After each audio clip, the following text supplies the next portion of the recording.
He. Hello everyone, welcome to Cinema Swirl, festive edition, Christmassy that is. Hello once again, it's Kevin and Sam. Hello Sam. Hello. We're on our non-stop journey through Hollywood, USA, by way of the North Pole. Yeah. Guess you call it a Tinseltown this time. Hey! Oh, why do they call it Tinseltown? It's Christmas, mate. Is it? No, it's just like nice and glittery. I will say off the bat, I do fucking hate tinsel. Okay. I really don't like it. Okay. I just don't want us to get off on any sort of wrong foot here. Well, don't open your present, mate, because for fuck. big box of tinsel.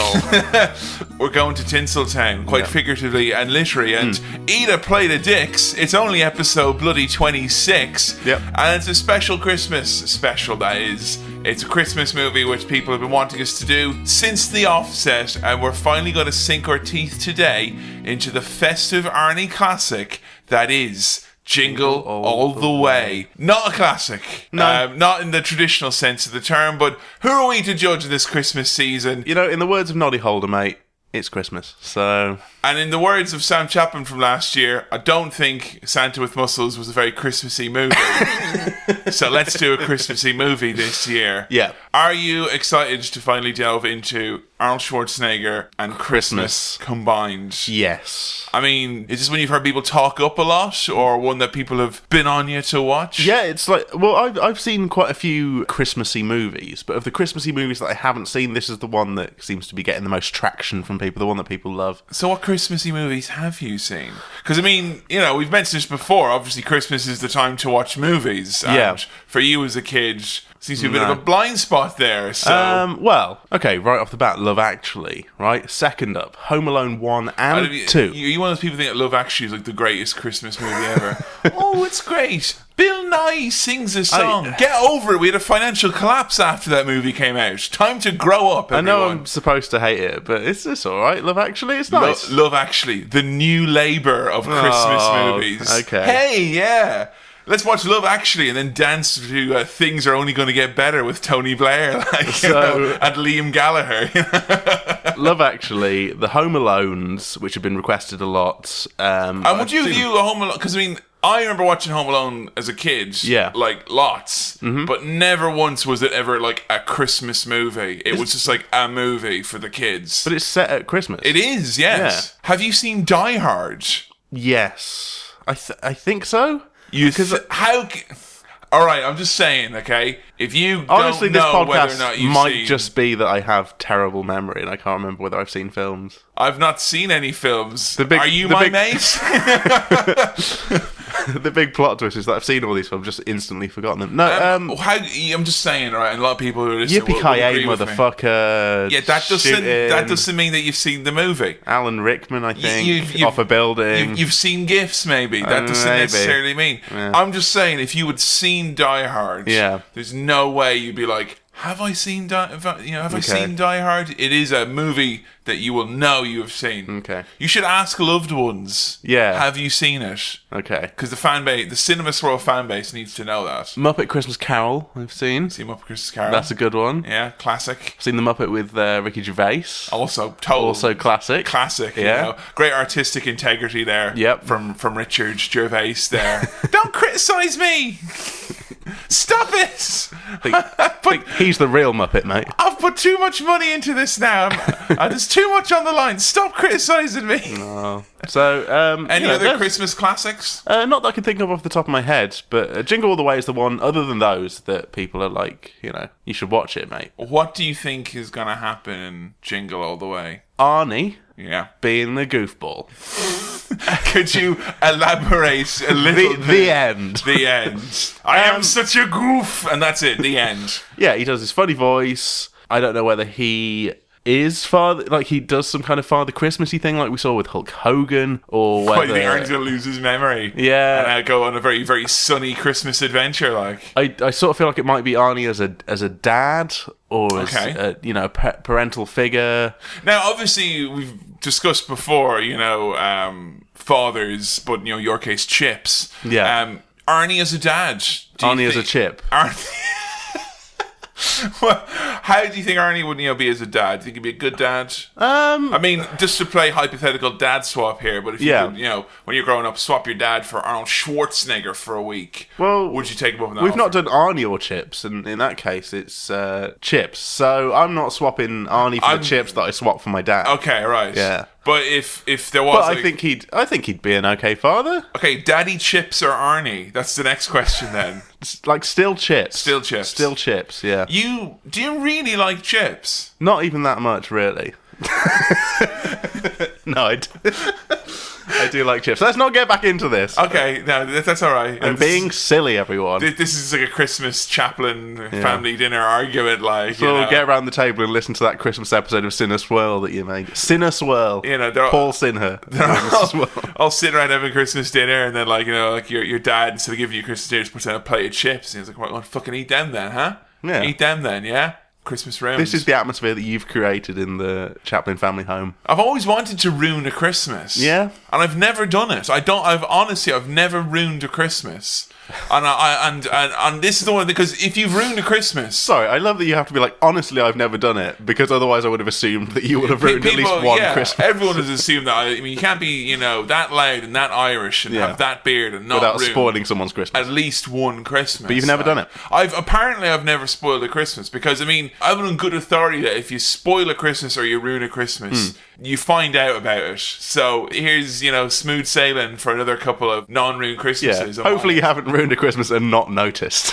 I mean, you'd have to notice if you ruined a Christmas. Yeah, I think so. There was that one year where I did start crying just to kind of, chime in with the general ruined Christmas atmosphere. But I don't think that was on me. No, you were just being part of the gang. Yeah. I think there was one year, however, where I may have been accused of ruining a Christmas. Okay. Which was, my brother was really ruining my parents' lives at the time by waking up earlier and earlier and earlier every Christmas morning. Okay. I'm not talking my brother was like 5 or 6, let's wake up at 11 o'clock on Christmas. No, he was like 28 years old. He was 28 years, fucking setting his alarm for 5 a.m, like unbelievable. Jesus. And my parents are like, we can't do this shit anymore. Well, because he just wanted Christmas to be there as soon as possible. Yeah, he loved Christmas. My brother was like, well, you can't stop me from waking up. Oh, damn it. Found a loophole. We literally can't force you to sleep. Yeah. So the idea was that we would do Christmas at midnight on Christmas Eve. Ooh. We would do the late mass. Right. We'd do the late mass, and then we'd come back and we'd open up our gifts, and then we'd all have a nice sleep. We wake up the next morning. Right. Now, I was a massive proponent of this. I thought it was a fucking smashing idea. Yeah? Because late mass ended at like 9 o'clock. Then you had 10 till 12 was Monday Night Raw wrestling. Okay? Yeah. So I just watched that. And then I'd have presents. Instead of the end of wrestling going to bed, and then wrestling there would be presents. So I was like, yes, let's fucking do this. Whole hog, 100%. And then my brother decided in the 0 hour that he didn't want to do it. And he wanted to wake up the next morning. Is your brother older or younger? He's older than me. Yeah, okay. So he was like, it's not in the spirit of Christmas. I'm deciding on Christmas Eve to not do this new routine. I mean, I'm honestly on your brother's side here. Well, I wasn't. I was pretty much... I like Christmas means Christmas, yeah? Hard Christmas or soft Christmas, I don't care. Mate, it's Christmas. Christmas for the Critish, okay? That's all I'm saying. I want a red, white and blue Christmas, okay? The people voted for Christmas, and we have to deliver Christmas in a timely manner, all right? But we don't know if we're going to leave the North Pole Customs Union, or that's still unclear. But anyway, he decided at the last minute, you know what, I'm not doing this. Christmas is not midnight on Christmas Eve. Fair enough. And I said, no, we've made this decision. Plans have been made. Okay, I'm not watching wrestling and then going to bed like a fucking turd. So we're going to do this. Right. So what happened then was... We stayed up until midnight on Christmas Eve, and I opened all my gifts. And then 5 o'clock the next morning, my brother woke up and opened his gifts. And my parents had to be present for both. Compromise. Now, I want to say that I ruined Christmas, but I certainly didn't unruin Christmas. I didn't save Christmas that year, and I could have. No, I think Christmas got away from you both in that situation. I think so. No one could truly save it. You only got the little boy who decided that family being together and Christmas Day is what's most important. No, the little boy decided that after watching wrestling, he wanted that new Game Boy like a motherfucker. Yeah. Like he just wanted that shit instantly. I ain't sleeping like no turds. That was my Christmas story there. Okay.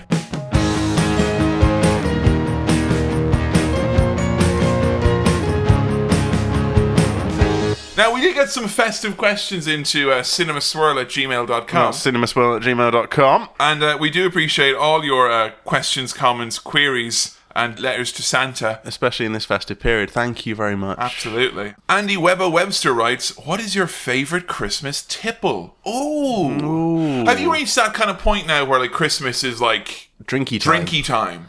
Not really.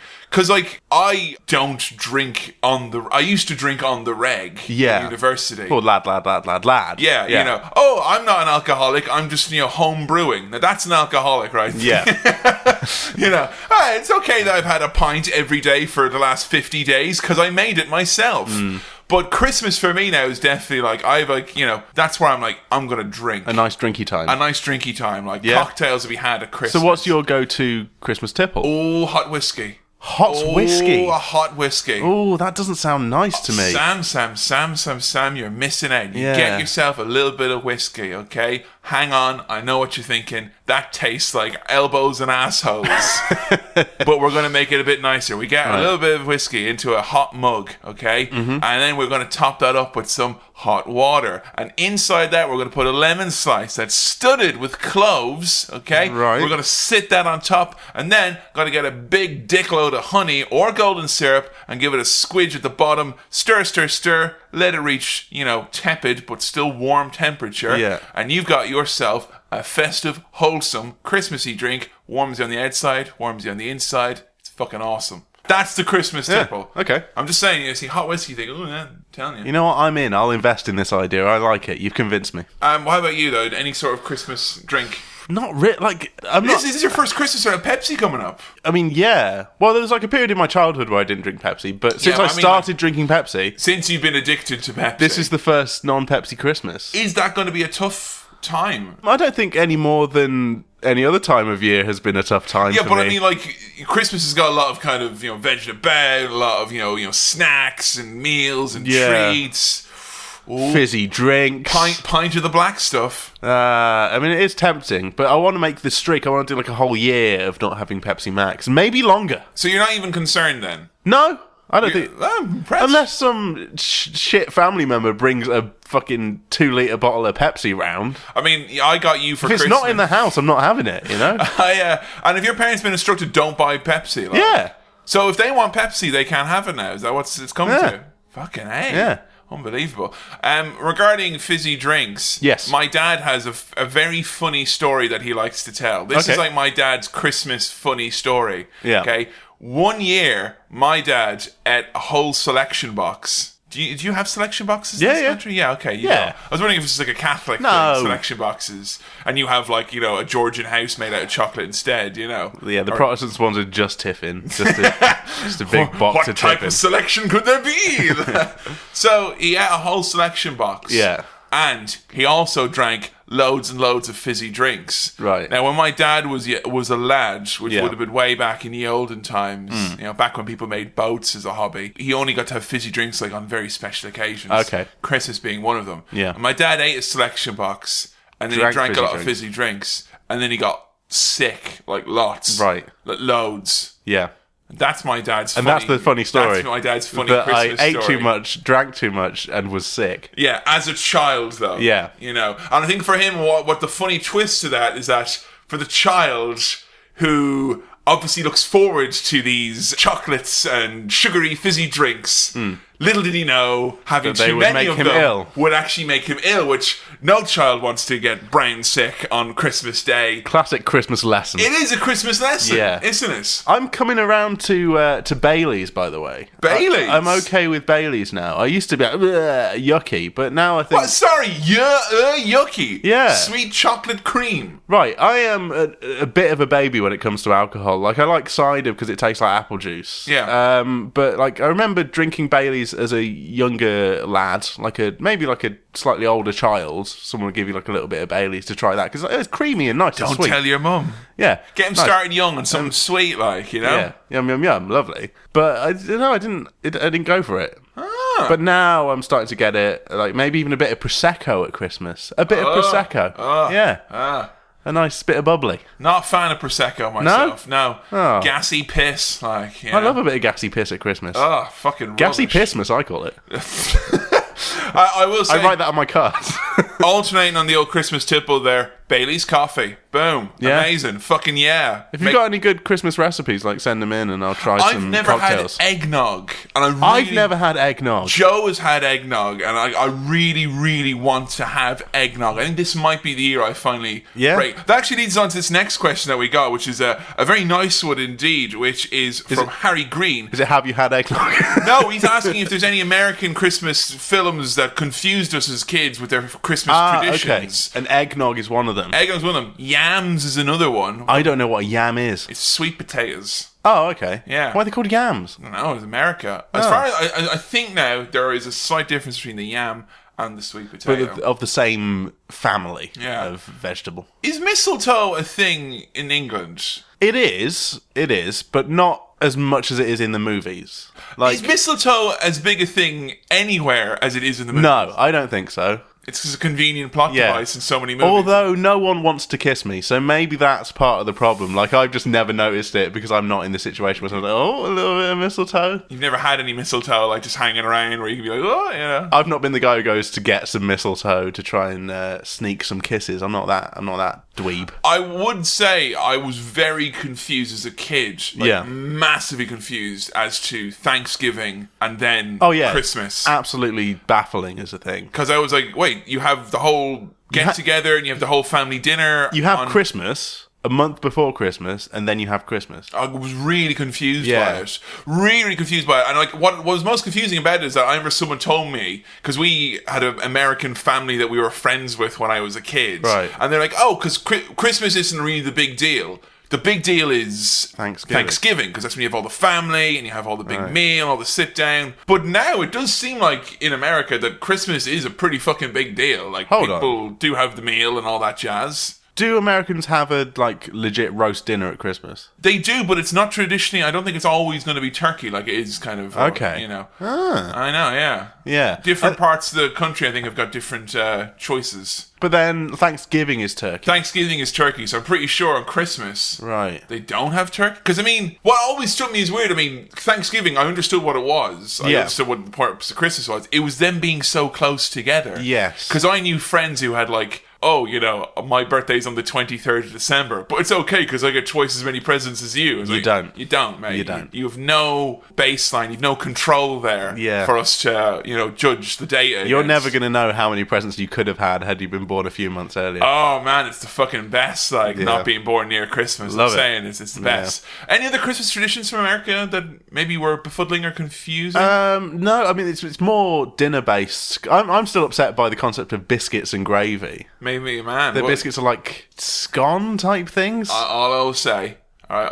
Sometimes the gravy's white. I spent my entire adult life scoffing at biscuits and gravy and grits and all the funny-sounding American breakfast And now food. you've had it and it's nice. I was in Hotlanta, Georgia, in the airport. Yeah. I had biscuits and gravy. It was fucking incredible. Okay. I will never say a bad word against them for that. I don't know if there's any other Christmas traditions that I don't get from America. I think it roughly seems tying the same. popcorn around a tree, is that something you did? What? Yeah, what the fuck is that? So it's a thing that people do. What? Yeah, I was watching Popcorn? Popcorn. You put it on a string and you do it around the tree. Fuck off. Seriously? That's not a thing. It is a thing. No. It is. No. They did it in Gilmore Girls, therefore it's a thing. Maybe in the Cinema Swirl household you put some popcorn I on the don't. tree. Like a little clapperboard on the top. Mate, popcorn's for popping, not for decorating, okay? No. Ugh, weird. Which characters of the previous Swirl films would you put on the best/worst Christmases? What would you get them for Christmas? What would you hope to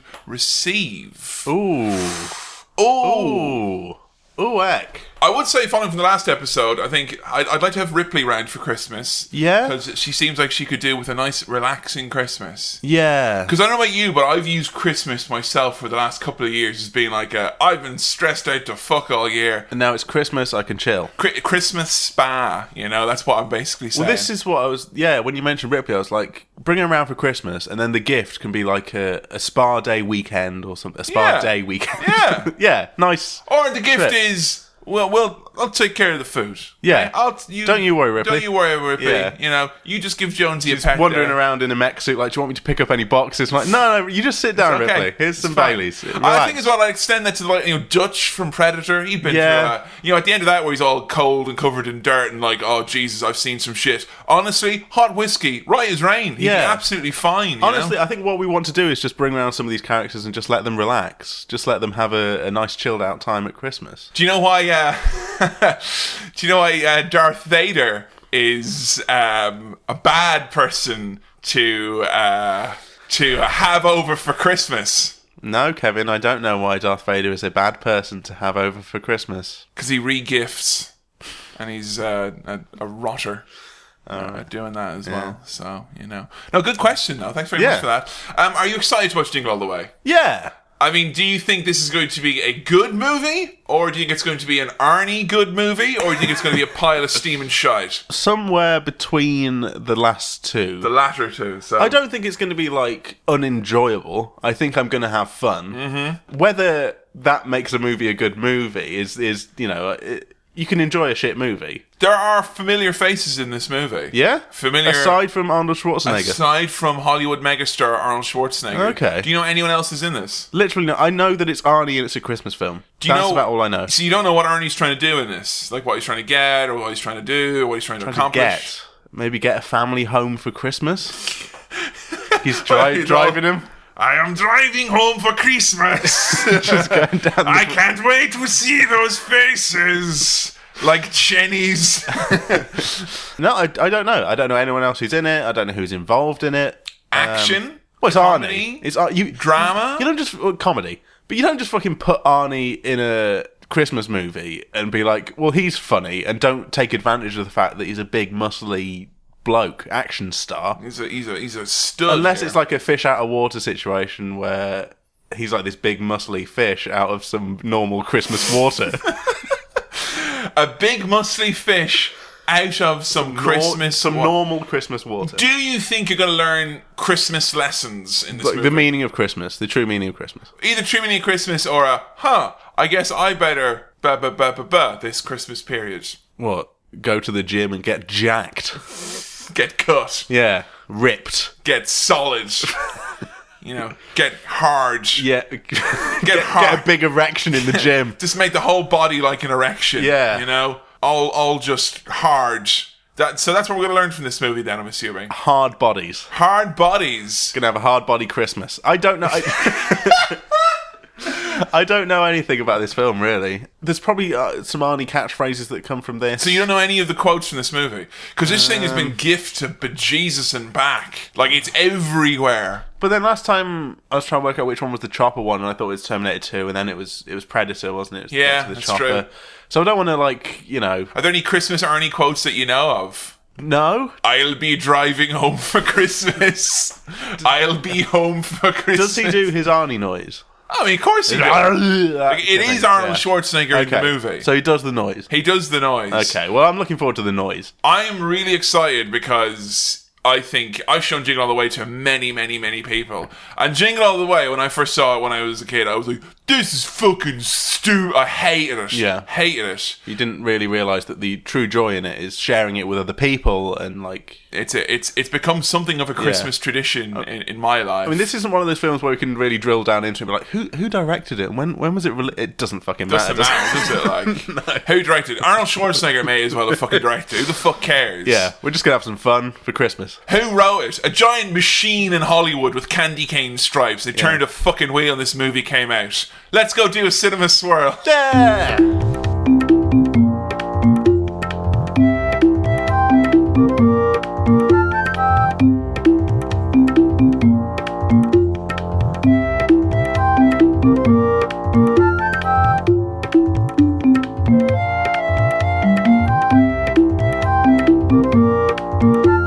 And we're back. Well, was that a Christmas cracker or a load of Christmas crap? I mean, what was your initial gut reaction to Jingle All The Way? It's a bloody belter, wasn't it? You enjoyed yourself. What a rip-roaring fun time we just had. Oh man, that was nice. Was it funny? Was it? Yes. What was it that you enjoyed about Jingle All The Way? It's just really knockabout daft fun. It's just Knockabout. What's that word Yeah. even mean? I don't know, just like slapstick, daft, silly. It was just a fun movie. I will say, I was trying to, at the start, I was like, oh, you know what I'm going to do? I'm going to do something like keep track of how many times this thing happens. Because in this movie, the number of times someone falls into a shelf of things that then fall. And it was like 6 or 7 and I gave up. Like, you can't keep count of how many times that happens. So, Arnold Schwarzenegger, Daddy or Chips? Can we kind of make this claim after watching the movie? Well, so those are my options. Arnold Schwarzenegger, Daddy or Chips. Still Chips, but you know, Chips. great movie. Is Arnold Schwarzenegger a bad dad? Yes. He's an awful father. He's an awful father. Can I just say, right? I don't usually, mention these types of things. Yeah, sure. But this is literally the first movie for Cinema Swirl we've been able to watch on Netflix. In forever. Yeah. I'm going to say ever. Yeah, I think ever. I think possibly ever. Some of the other ones might be on Netflix, but they weren't at the time or whatever. But yeah, this is the first one that's like we knew it was available. It's the first time we didn't have to go to the local DVD shop to pick it up, Nice. So we were watching Jingle All The Way, and I was very, very excited to watch this one with you for a variety of reasons. I mean, it's a Christmas classic. Yeah. It's also an Arnie movie, and it is also a ridiculous movie. It ticks those boxes so nicely. Yeah. You know? It's like silly without being ridiculously stupid and irritating. I think we're watching in the afternoon, which I think is a nice time to watch a film like that. Absolutely. Yeah. If you're trying to watch Jingle All The Way this Christmas, it should be a 2 to 3 p.m. screening with a hot beverage of some sort. And it probably will be on like ITV2 in the early afternoon around Christmas time. I'm actually pretty sure last Christmas I watched it exactly at that time on ITV, now that you mention it. So we open up with Turbo Man and Booster in what is essentially a Power Rangers kind of gimmick thing we got going here. Was this confusing for you? Because it's like, starts off, it's like Jingle All The Way, and it's like, I'm Turbo Man, and like, you'll never get to this boy, Turbo Man, Mr. President, all that jazz. So when all that started happening, I was like, what's this? Okay, now I know what's going to happen. Arnie's going to come out as one of the characters, and he's going to be a movie star, a big muscly action man. Who doesn't love his kids. But can't do Christmas very well. Wrong. I was so wrong. That was not the case. It's just the kid watching an action film. Yeah, and there's this brain chap who wants to kill a regular boy. Yeah. Which they never really elaborate on why. He's like, I'm going to get that boy.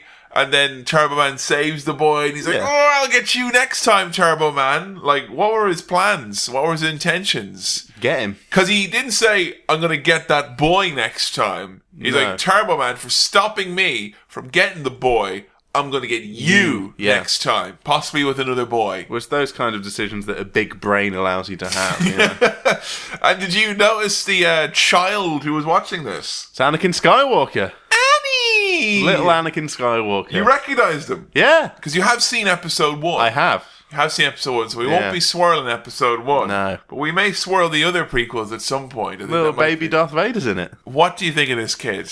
Like he's younger here than he was in episode 1. Now this is pod racing. Yeah, fuck off. Now I heard around when I watched episode 1, I was a child. Yeah, and I quite enjoyed it. And then later on, Did you see yourself being the boy, like kind of hey, he's a boy like me? I think that's the idea of having a boy in there, that you go, boy. But like I watched it and I had a good time and like didn't really think too much about it because I was a kid. Yeah. And then as I got older, there's people like, that fucking Anakin Skywalker kid was a shit actor, a shit little dweeb of a kid. I hate that. People probably hate this kid. I hated him so much, like because episode 1 came out, I was 12. Right. I fucking hated him so. He's just got that. There's a fucking like. There's like an annoying dial. They're just. Shut up, like. Yeah. So you're not happy with him, I fucking hate this as an kid. Actor. Yeah, a little child actor. If he sounds or acts anything like the boy in this or Anakin Skywalker, then I hate the actor as well. I mean, he's a man now. That's what's weird. Yeah, he's a proper an adult man. He's an adult man with like an apartment and taxes and all that stuff. Like, it's hard to hate him still. I guess. He's in it. Yeah, there's lots of like very strong imagery for the child to follow in this. Yes. You can always count on me. Yeah. You know, did you ever watch anything as a kid that had like real strong messages like that? That you're like, huh, yeah, you know, I'm gonna. Not really, which I think is why I'm such a messed up person today. Well, I had Spider-Man. You know, great power comes great responsibility. Yeah. Stone Cold Steve Austin, who said DTA, don't trust anyone. We were fortunate children growing up in the late 90s. DTA. So instead of you can always count on me. You can't count on anyone. Don't trust anybody, especially me, but especially your dad. So the whole dad's not home trope comes up in this, which it feels very familiar from like... What, for you? No, not in my life. I mean, chips were always there, but dad, like, you know. Chips bought me Turbo Man, but like in movies. Like not being there, not showing up for my Little League games. I'm very immediately reminded of Liar Liar. Yes. Jim Carrey, which has the same kind of, my dad never, and he promised, and he does, and then like the dad gets his comeuppance. Now, the reality of the situation is this, is that if you are actually a kid whose parents miss shit or they're always late for it, you're not going to be, my dad, you're just going to be like, you know, that's it, like. Yeah. Because it's not as if this kid has got, like, anything to judge it against. Your dad's never showed up for any of your shit. You can't be, you don't know. You're just going to be like, I guess dad doesn't show up to things. Yeah, there's no... Where are those chips, like, you know? That's kind of... I mean, I was racking my brain when I was, watching this, kind of going, did my dad go to all my things, like, when I was a kid? I think there's some things that, like, dads can't go to because they're working. Well, that's it, like. And that's fine. I mean, I knew as a kid, like, my parents were fucking crazy, crazy busy. Yeah. Like, I'm not saying that, like, to excuse any, like, they, like, had any sort of, like, lapse in doing parents stuff. They were fucking awesome parents, don't get me wrong. But, like, I knew, because, like, I couldn't go home after school. I had to go to, like, a childminder's house because my parents would work until, like, 8 or 9 o'clock at night. Yeah. So I was never, like, kind of, when my dad, you know, because I was like, well, he's probably fucking working. He is working. Like, I have memories of Christmas with my dad having to work on Christmas Day, like, Jesus, which is fucking shit, like, that is shit. You know. So I mean, I don't know if that makes me better than Anakin Skywalker in this case. I think, I mean, as a movie thing, it makes sense, but like, I think real kids might be a bit more understanding of their parents' work situations. Because I mean, if you truly hate your dad, I know it's for not difficult when showing you're a up, kid, you're not going to give a shit if he shows up because they don't want you fucking there. You're shit. I mean, if the dad doesn't show up and doesn't have like a very busy job that he has to go to, then maybe you should be upset. Yeah. If like, if your dad has all the free time in the world and you're like, come to my karate thing, and he's like, no, I'm binge watching Hemlock Grove. Yeah, then you've got reason to be sad. But you know, I think he's putting food on the table. He's working hard at the mattress or bed. Yeah, he's working place. I heard the phrase king size, and you said you saw some beds. I saw some beds, but they're having too much fun in this fucking bed factory place. Yeah, everyone's getting fucking lit up at the office Christmas party, having a grand old time. And he's going to miss his kid's karate shit because he is having a blast. He's having too much fun selling beds or mattresses, whatever he's selling. And again, I think that's another problem with this is like, with this whole trope. Yeah. Which is, if you're having a fucking cracking time, assumedly making dick loads of money. Yeah. Like, he's there like kind of going, oh, for fuck's sake, all this shit has just been snot. He's like, oh, no, just give me, I want to do more business. I love my job. Oh, you're my number one customer. He's just typing things up on the thing. Making making tall money. Is he the boss? He is our boss. Yeah. I mean, he's in charge. He's in charge of this shit. He's bossing it up, like. We even get like a nice assistant lady, I think wearing a jumper, holding up cards, being like, your family's on the line. He's like, no, I am busy. And like that, I feel like I've seen before, the whole like assistant trying to make the boss care about his family, but it doesn't happen. I'm pretty sure like the people who made this movie, was like Arnie and the director sat down on like tvtropes.com, like, oh, what can we do? Which ones can we get? Which are the good ones, like, you know. Got, need, got. Yeah. What basically happened was they went to TV Tropes, look up just one thing, and then before they knew it, they'd found 80 things. They're like, we might as well just make a movie, like, you know, it always happens when you're on TV Tropes. I don't think bed salespeople have that much fun. I'm just putting it out there. Well, like, my only bed sales barometer here is that back home in Ireland, there's a very famous bed salesman called Mattress Mick, who's got Mattress Mick bang, he's back with a bang, Mattress Mick. And Mattress Mick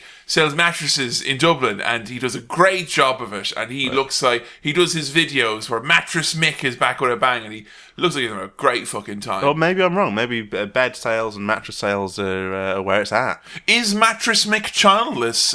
Tweet in at Cinema Swirl and let us know, is there any Mattress Micklings running around? Yeah, let's hear from them, see what experience they've had. Yeah, what's happened there? You know, we need to know. We need to know. I love that Arnie's character is called fucking Howard. Howard. Just something funny about that straight away. You know, like in so many of the movies, they always have like a line with Arnie where it's like, by the way, the reason why I've got a foreign accent. None of that in this. Like, you know, like Commando, like, wow, you know, in East Germany growing up as a kid, they said that pop music was subversive. Fine, covered. Grand. Okay. This was just like Howard. Right? Like, okay, Austrian Howard. Howard Apple Pie McAmerican over here, like, you know?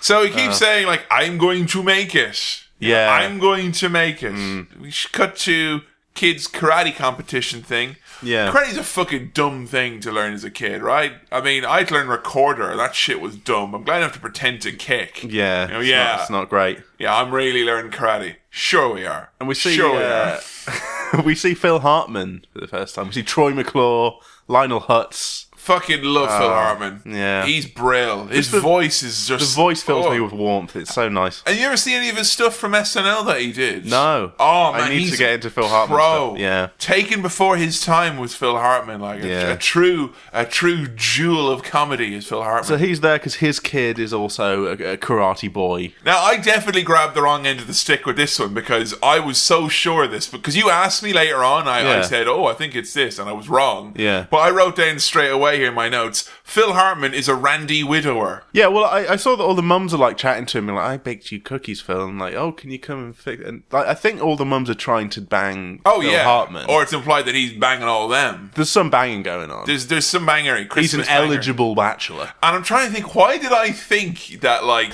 his wife was dead? I did say like, where's Phil Hartman's wife in this? And you were like, dead. It's like, oh, okay. Is that established? You're like, no. It's like, that's just what you thought. You know what it is? Yeah. It's the fact that someone gives him a pie with cling film over the top and they give it to him, which is what happens after your wife dies. You get given that, like. Yeah. So maybe that's like kind of why Arnie just doesn't kill him straight away. It's kind of like, well, you know, his wife passed away. I'm kind of, you know, I'm putting up with his eccentricities, his hitting on my wife, you know, he's having a difficult time. It's Christmas, tough on the kid. No, he's just a dick. Yeah, just a divorced man. A divorced dick. Like. Yeah. So Arnie's trying to get back. He cuts down like the hard shoulder, I guess. I think he went in the carpool lane. That's what they have in America. Okay. You know? Which is basically the equivalent of the bus lane. Yeah, and gets in big trouble. Big trouble with a big cop. And that's a recurring theme on tonight's film. Phil Hartman, when he's schmoozing up Liz, who is Arnie's wife, he says that he's going to be able to help out with the garden stuff. He's got just the tool for the job. It's Willie, mate. And it's going to have a hard time fixing a porch with a Willie. I mean, I know we're all hard bodies here today, folks, but even with the hardest of the hard, man, you're not going to get that. You're going to have a tough time. Yeah. You know, use a socket wrench, hammer, go down to Home Bargains. Just don't use a Willie. No. Okay? So the cop, he's giving Arnie an awful hard time, isn't he? Yep. You know, license and registration. Say the alphabet. A, B, C. Backwards. Don't you hate it the way the cops always pull one over on you like that? Oh, bloody cops. And I will say, when Arnold Schwarzenegger shows up, he just goes, I didn't make it. Like, yeah, mate, they're cleaning up. Now, this is like film like 90... Early 90s? No, this is like 97, 98. Really? Yeah. Shit. And I do think mobile phones were a thing at this point. Particularly if you're a high-end mattress salesman. Yeah. You should know. What, you might ring... Well, ring ahead! Yeah. I'm going to be late. Or... I'm stuck in traffic. Check the time and be like, oh, I've definitely not made it. Why would I go to the school and see if they're running like 2 hours too late or you whatever? You have to come into the room where you missed the thing. Okay, I have not made it. Sweeping up, like, I've not made it. Like, look under the chairs, make sure there's no kids in there getting any karate belts, just to be sure, you know. Now, when Arnie goes back home, there is serious sexual tension between him and Phil Hartman. Yeah. Like, you could cut that with a knife, like, Well, Ted's on the roof, isn't he? He is. Some lights. Put up lights. Yeah. You don't trust people put up lights? Sneaky Ted. I've never put up lights? No, not on a house, no. Have you ever done that? No. At home or anywhere? No. Am I right in thinking that it's like not a thing for a lot of people in the England? Because I'll be honest, right? Lights and decorations inside the home, sure. Yeah. Every neighbourhood in England, you'll like drive down and you'll find two houses next to each other that both have ridiculous lights outside. There's always these little rivalries between two houses on a street that will have their lights and try and outdo each other. It's amazing. I was going to say right now, there is a full moon, right? So I'm about to like morph into an adult, like, okay. Can you imagine the electric bills? Can you imagine the electric bills? Nah, it's fine. Can you imagine all night? I'm just saying. All right. I'll go back to being, a child again. Well, you have fun living in your plain house, mister. I'm just saying, I remember the city as a kid, though. There was always like a place when we would be driving back from Dublin. There was like one house. Yeah. And it was the house that had lights. Yeah. And people would literally come from miles. I know I'm talking like this is like the fucking ye olden times. Seriously. No, yeah. People come from everywhere to see it. And one year, they didn't have the lights. And literally, the local paper was like, house has not got lights this year. Outrage. Community dispirited. Yeah. Christmas ruined, lol. Well, I know quite a few houses do it for like charity and they have little collections outside, which is okay, that's alright. And then you can kind of justify that electric bill. Yeah, okay, yeah. It's the electricity boards, they need a bit of charity when it comes to Christmas time. Exactly. I must say, right, Jamie right here, this little punk kid coming in here, he's all fucking attitude, assholes and elbows, this guy. I don't like it one cotton picking bit when he's all like, where were you? You miss everything. And he fucking just storms off. He won't even let his dad apologise to him. Whoa. Yeah. Well, he's watching Turbo Man, and Turbo Man wouldn't do that sort of thing to him. And I will say as well, right, if you're having a fucking pop at your parents, right? Pop at your pop. If you're having a pop at Pops, as you're storming through, he literally bypasses every cool toy he could pop. He has Kinects. Right, this kid lives in a big house with cool toys, all the crayons he wants, lovely big bedroom. He got Captain America on the wall, Incredible Hulk mask that looks very scary. Where do you think that money's coming from, Jamie? It's coming from mum and dad. Stop being a fucking dick. He working hard. He was busy selling the mattresses that built this house. We can establish now that Jamie is called Jamie, and that I think it's quite cruel for these movie companies to give Arnie children whose names begin with J. It's a bit tough. Jamie. Chenny. Like, why? The Shredditor is out to get us, Yeah, so we get a lot of Jamie. Yeah. And he goes into Jamie's room and he's like, hey, I'm going to play cool. Hey, champ. I'm going to stoop to his fucking level. And he puts on his headband. Goofing around. This is really cool. And then he just does a bunch of Arnie noises. Yeah. It's great. Like, if I had Arnie as my dad, or even if just regular with my own dad, if my dad would literally just come in, he's like, look, I know you're annoyed with me. And then he just did a bunch of Arnie noises. I'd be like, you'd forgive him. Oh, okay. Yeah, it's all cool. Because he comes in and he's like, hey, this is really cool. Yeah. And the kid's still like fucking no sounding. Yeah, rolling his eyes, walking off somewhere else. Unbelievable. Yeah. Little prick. Arnie asks him what he wants, and Jamie goes for the full-on sales pitch. With the Rock'em Sock'em and the jetpack and the 5 things, and then he does the accessories and batteries not included. Never break your promises. Yeah, Turbo Man is setting up a lot of dance for a fall here with his phrases. Have you ever, as a kid, been like, this toy? If I don't get it, shit's going down. As in, not even that you're that demanding, but you're enraptured with getting a certain toy or a thing in the way that Jamie is because Jamie's all pissed off, and as soon as he's gets wind of Turbo Man, he's jumping up and down, pissing himself, I think I can name those toys. There's only a handful of them. There was Buzz Lightyear. Really? Yeah, definitely, 100%. Proper Buzz Lightyear. Yeah, the big bells and whistles. You press the buttons, he does the stuff, the wings pop out.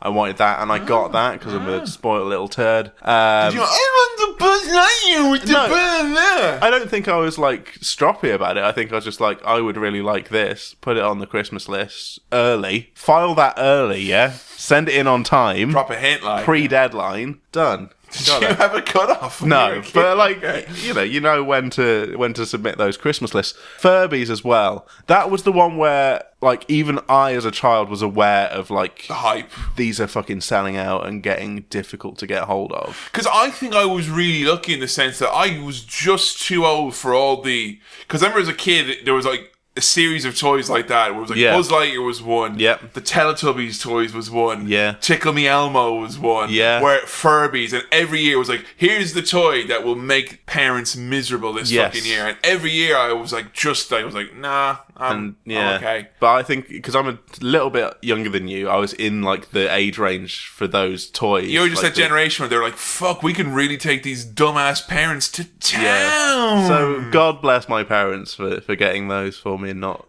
leading to a situation like this. Did you... and my dad was having to fight with a postman. Yeah, your dad didn't have to go out on Christmas Eve or anything like that. No. Like, Turbo Man. Not as far as I'm aware, but maybe that sort of thing did happen and I'm just blissfully unaware of it. If so, thank you, Mum and Dad. I don't know if my parents have ever been involved in like a scrape to get a toy for. No, I mean, how much of that is still a thing these days with online and stuff? Yeah, I mean, I guess stuff must sell out though, even online. You run out of stock. Because I had this thing in my head. I was like, I was really thinking about that. Like, I always get busy at Christmas still. I was like, I wonder if I just like pop into Manchester on Christmas Eve and see what it's like. I'm like, no, don't do that. Don't do that. That's fucking dumb. You've got your Christmas presents. You're smart. But like, I guess there's only still going to be a certain amount of stock. Like, I notice it with consoles when they're first released before Christmas. They always fucking sell out. That must be a nightmare for parents trying to get, PlayStations and Wiis and shit. Yeah. Yeah. That's true. Yeah, when he was jumping up and down, though, and talking about this turbo thing, the real thing I was just wondering was, I hope I was never this annoying as a kid. Yeah. I'm a bit worried that maybe I was. I think that's fine, though. I think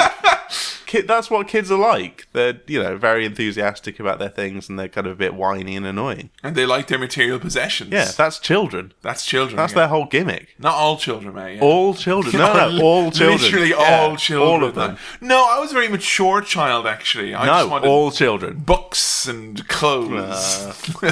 Lord of the Rings. So, yeah, he's like, oh, yeah, Turbo Man doll, no bother. And then he's like chatting with his wife. He's like, yeah, it was awesome. He like wants a toy, so he basically loves me again. It's great. And she's like, did you get it? And he's like, yeah, got Turbo Man. Between that conversation where Jamie's angry with him and then that conversation with his wife, has some time elapsed there? It's literally like an hour or two. Really? It's that evening. Yeah. But because I thought the implication there was that Jamie has told him about this toy and he's gone, oh yeah, I'll get you that. And then a few weeks later, his wife's been like, well, you got that toy, didn't you? Because he told you about it. And he's like, oh shit, I forgot. Oh, no, because she told him to get the toy. Oh, right, okay. She's like, yo, I told you to get that shit weeks ago. And he's like, yeah. And then he's all chill about it. And she's like, well, it's good because the Turbo Man dolls will likely all be sold out at this stage. Yeah.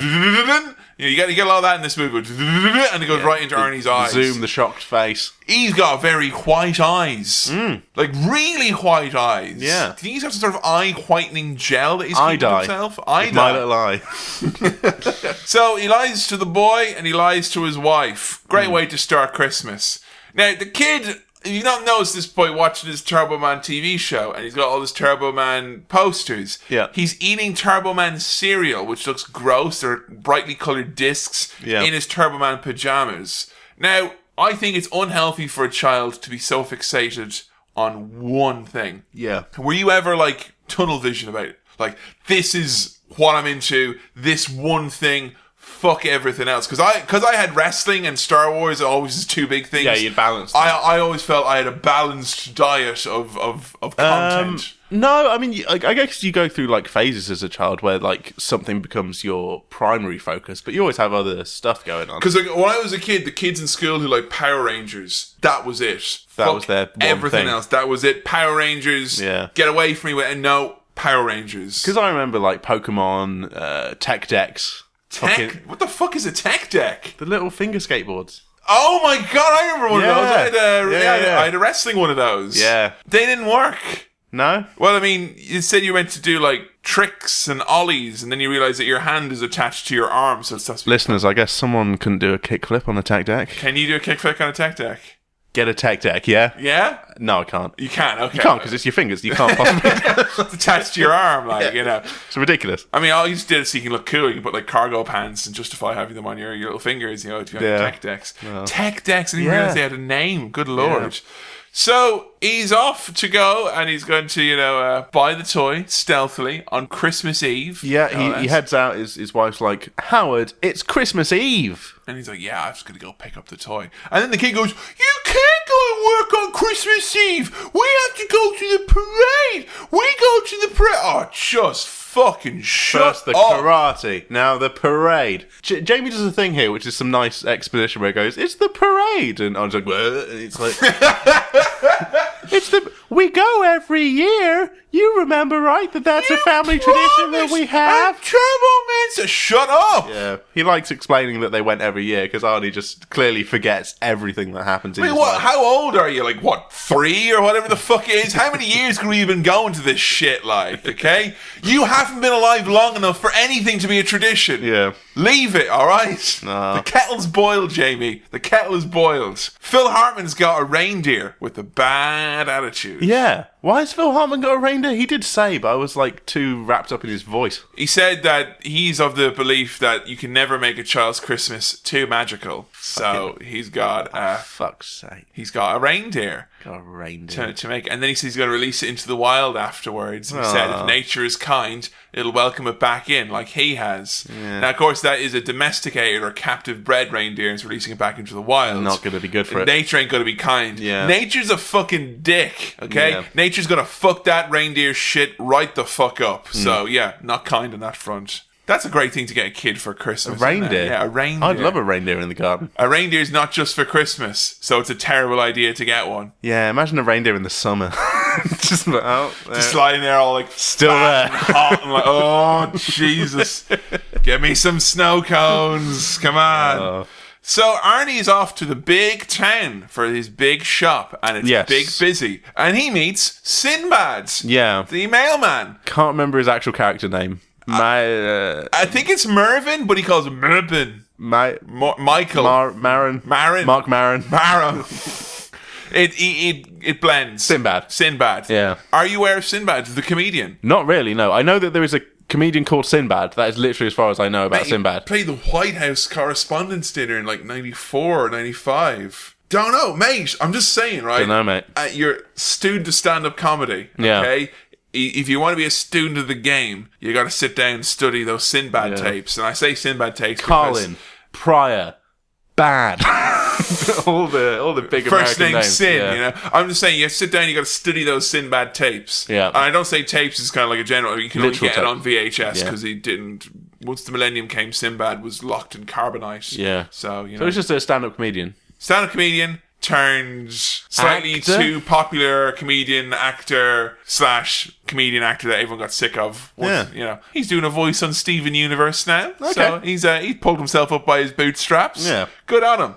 I will say, right, the whole gimmick here of him being a postman and all that, I was a postman over Christmas. Yeah. So I relate to what he's going through here. Okay. Now, unlike him, though, I don't have a kid, nor did I have a kid when I was a postman over Christmas, and I wasn't working 24/7 to make alimony payments for a woman who spent everyone in the mailroom except me. That wasn't... You weren't that cross. I was a very happy mailman. How was being a mailman over Christmas, Kevin? It was the greatest job ever. Really? It was legitimately the greatest job ever. Over Christmas? Over Christmas. It was the best shit ever. It was long, and it was long hours, and there was a lot of... And you were delivering post? I was delivering post, sorting post, delivering post. I would start... my alarm was like 4:30 in the morning. Right. I would usually be there for like 5:30, maybe 5.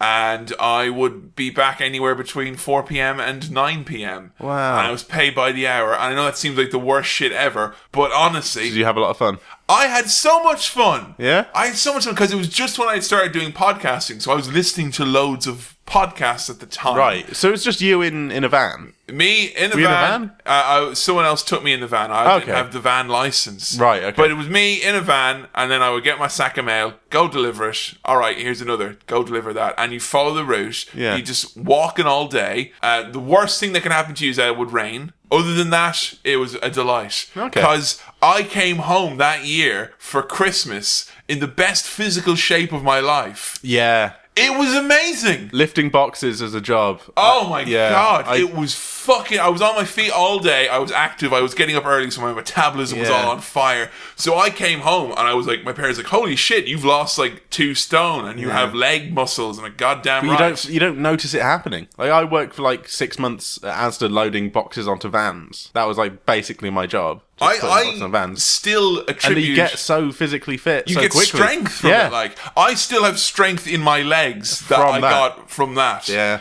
And I wish I could have continued doing it because it was just like the best. I mean, I'm sure I would have gotten sick of it because I only did it for like 2 months or whatever it was. And you had a blast. I had a fucking blast. Yeah. So this whole angry mailman thing here... Can't relate, dude. I was a jolly-ass mailman, you know? And the one time I had a confrontation with someone is a guy went, you know what? The mail is coming fucking later and later every fucking day. And I went, yes, it is, isn't it? And I walked off. Goodbye. La la la la la la la la.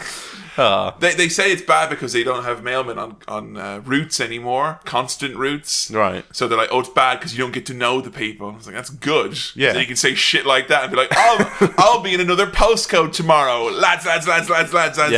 Were there any downsides to being a postman? A postie. A postie? Posto. There reliable postie. Only one downside. Yeah. Which was on one of my first days of mailing, the old man I was paired with said, you should probably go have a wee before we go. Right.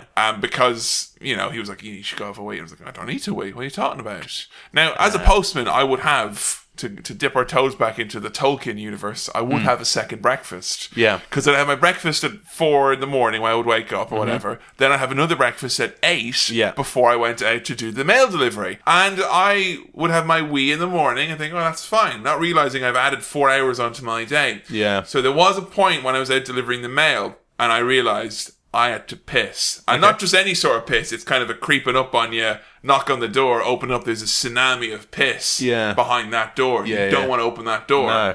So I had a big fucking trolley of mail, Christmas mail no doubt, with presents and shit, and I needed to piss bad.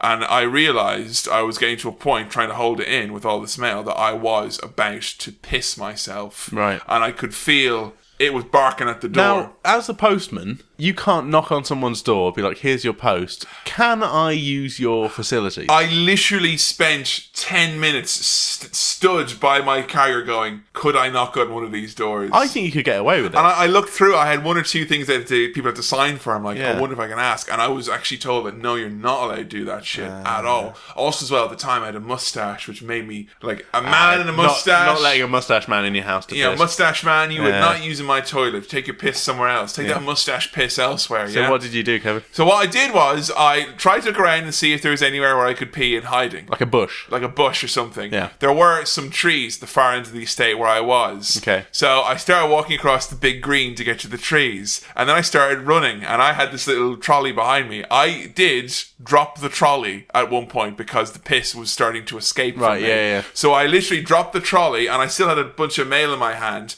And I went over to the trees, got nice and hid away out of eyesight, and then I pissed for what seemed like an eternity. Now, problem about that was 2 things. One, I did abandon the mail ever so briefly in the middle of a field. Yeah. Just lying there. Also, people's presents and shit. When I was pissing, I pissed with such ferocity that there may have been some splashback on the mail in my hand. So I am just saying that if you were on my route... Did you deliver pissy mail to people? I'm not saying I pissed on the mail. I'm saying I pissed and some of that piss got on the mail. Okay. I did and then you delivered that post. I fanned it around to make it dry off. And I'll be honest, that was the one thing that made me wonder, have I got what it takes to be a mailman? Have I made the right stuff? Merry Pissmas, everyone. That's all we should, you know. Lovely story. So they're queuing outside the toy shop. Yes, and Sinbad doesn't need to piss here at all. No.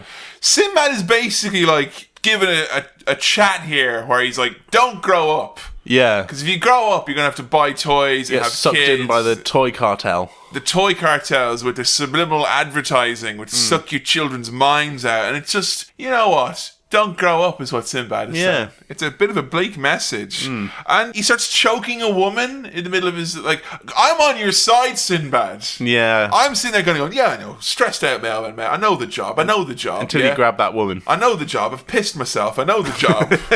And then he grabs a woman and starts choking her. I'm like, all right, that's not the job. You've lost me there. You've not the job, no. okay? Mate, we get 2 breakfasts. You don't need to choke anyone. Come on now, all right? We're living the dream here. Do you notice how, like, wacky they make it seem when people get crushed to death? Yeah, it's like, ha, ha, ha, ha. He's got stamp marks on his face. Oh, Jesus. That's legit, like, horrible, isn't it? I remember... In real life. Like, I remember when I was, like, 6 or 7, when I went to see, like, Oasis in Slane in Ireland, a big music festival thing. Right. And they stopped the gig to go, look, guys, people are getting crushed up at the front. And I was like, no. Can you imagine that? People with silly boot marks on their face? Yeah. I thought Oasis were a bunch of killjoys. Do you know what the people started doing in response to that? What did they start doing? They started throwing stones at Oasis. Oh, Jesus. We'll crush whoever we want, you fucking Protestants. Get the fuck back out of here. That's the way it was, mate. Yeah. Simpler times. I think the whole, like, being trampled and having footmarks on your face comes from the same school of thought as if you get hit by a car, you just come out flat on the other side. Or if a bomb goes off. You just get a bit of, like, black on you. And more on that later. Like, frazzly hair. The A-team school of grievous bodily harm. Arnie goes into the toy store and turns, and I love this, he's really, like, taking into account there could be old people watching this, there could be people who've fallen asleep watching this, and he turns, he literally looks into the camera and he goes, the Turbo Man dolls, they are all sold out. I love this. Yeah. I think this is one of the first movies we've watched where there's been no issue following what was going on. Nothing. Because, you know, when, like, Commando and Predator, there's shit going on, but you usually don't care about it. Like, your cabinet minister, don't fucking, Arnie's there, no top on. What are you talking about? This, though, really nice. You know exactly what's happening. You know, you don't need to put on subtitles in this to figure out what's going on, folks, you know? It's a perfect movie for me, really. Arnie loses it quite early on. You know, the pressure of Christmas gets to him. Well, the fucking toy shop staff just laugh at him when he... a really gross laugh. I fucking hate like nightmare people. They deserve to get beaten up for laughing at him. We are your Christmas spirit. Yeah. Well, I think what he really loses it is when he uses the little toy car to try and kill. Although I think I do that when people come to see get little toy cars. Fantastic Beasts at 7 p.m. on a Friday in a group of 10. I just laugh at them. You're simply not getting in. And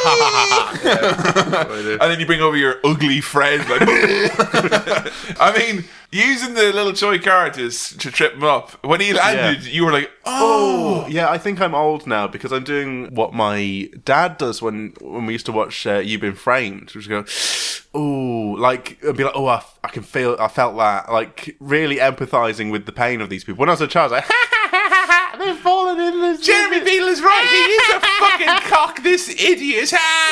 Whereas now I'm like, oh, Jesus. And the same with things like Tom and Jerry and like Home Alone. Like the slapstick violence is like really fucking painful. But the question is, do they deserve it or not? Well, Sinbad, we later learn that he's a bit of a prick, so I'm fine with him. What, sorry, the man who's just choked a woman, like... Well, yeah. He's already a stabber. I'm cool with that. But, yeah, it looked painful. Yeah, so Arnie is basically left the toy store. They're all sold out. Nobody wants Booster. No one wants Booster. There's lots of Boosters. That's a running gag that everyone hates Booster. What's wrong with Booster? You know, all the popular franchises that have deeply unpopular characters in them. Yeah. You know, it's one of those things. Char Char Binks. One of the incredibly annoying Christmas song. Jingle hair, jingle bell, hear my own hair. Oh, God, just no. Yeah. No. I love Christmas music. But not a song like that. I even like Driving Home for Christmas. No one likes that. No. I even like Paul McCartney's Christmas song. Oh, I like that one. That's good. I saw Paul McCartney live just before Christmas. Yeah. And when he started doing his Christmas song, loads of people in my row started grumbling. Oh, for fuck. It's Paul McCartney. It's a great song. Oh, God, we just do the Christmas song. No, I like it. This point was when you where Ted's wife is. I think this is when I was like, where's your fucking wife, mate? You're going around eating cookies. Yeah, delicious cookies. What's your... And jizzing over... He's really, like, getting into those cookies. Oh, he gropes her. When he goes to, like, take off the apron, and he goes, Carol. Kind of hugs her. Yuck. What's he doing there? You figured out pretty much exactly what was going to happen, like, at the 20-minute mark of this. Yeah. Because he was like... As soon as Arnie was like, God, the Turbo Man dolls are all sold out, you're like, oh, I bet he's going to go and steal the doll from Phil Hartman's kids. Ted goes like, well, I got one of those for my son bright and early 7 years ago, and it's nestled under the Before tree. your dumb kid was even born. Right, Arnie's stealing it then. That's what's happening. Yeah. I mean, the orgasmic noises that Phil Hartman makes eating cookies. Yeah. and he's on the phone to Howard, to Arnie. And he's really rubbing that shit in there. Yeah. And then we get a famous line that you've told me about this. Put that cookie down now! No, yeah. And you heard that one? No. Never! No, I don't think so. God damn! Yeah. That, like, gif of him on the phone going, put that cookie down now, that's like... That thing? It's, like, everywhere. Okay, at this point, I need to admit that I was waiting for the "it's not a tumor" line to come up, because I thought figured this it was going to be... film. Yeah. It's not true. It's not a tumor. It's a turbo man. That's what I'm after. I love as well with Howard, where he's like, these cookies. Yeah. And then he burns himself, and he turns around to the kids and goes, pipe down in there. Yeah. Ooh, the mask slipped. Like. Yeah, that's not good. He's secretly a terrible man. Not so secretly, really. He's got the hots for Arnie's wife, though. Yeah. You know? Yeah. He wants to get in there. Nah. So the noises that Phil Hartman is making when he's eating these cookies, something which I've noticed in the last couple of years with me, this does happen, where I will make either yawn noises or like, oh, that food is really good noise, or oh god, that, hot bath is beautiful. Yeah. And I'll make these noises and I think they're like, sound like they're nice noises, but they sound worrying. Okay. Like the amount of times I'm like, ah, like, what's wrong? Oh no, this croquet is fucking really crisp and delicious. I think earlier on, while I've been here, I might have been like, are you okay? And you were just like drinking a cup of coffee. I think you went like, like that. And I was like, you're right. And you're like, yeah, I'm fine. I'm just having coffee. I need to sort that shit out. Like, it sounds violent. It does. Like, like I think because I do all the cooking, I guess. Like in our household. So maybe it's the fact like if I'm eating other people's food, like I'm like, oh, this is so good. Maybe it's just false modesty is why I'm not doing it more often. But I need to sort this shit out, like, really bad. So Sinbad and Arnie meet up again, and they're talking about maybe teaming up, putting their heads together. And he's like, you're a nice guy, but I don't know if I want to help you out. I want to get Turbo Man for my kid. I don't know, meeting your kid. He could be fucking stupid. He could smell weird. I don't want to help out your dumb, stupid kid. And as you're doing this, a helpful exposition man runs across and goes, there's more Turbo Man dolls in the Mall of America.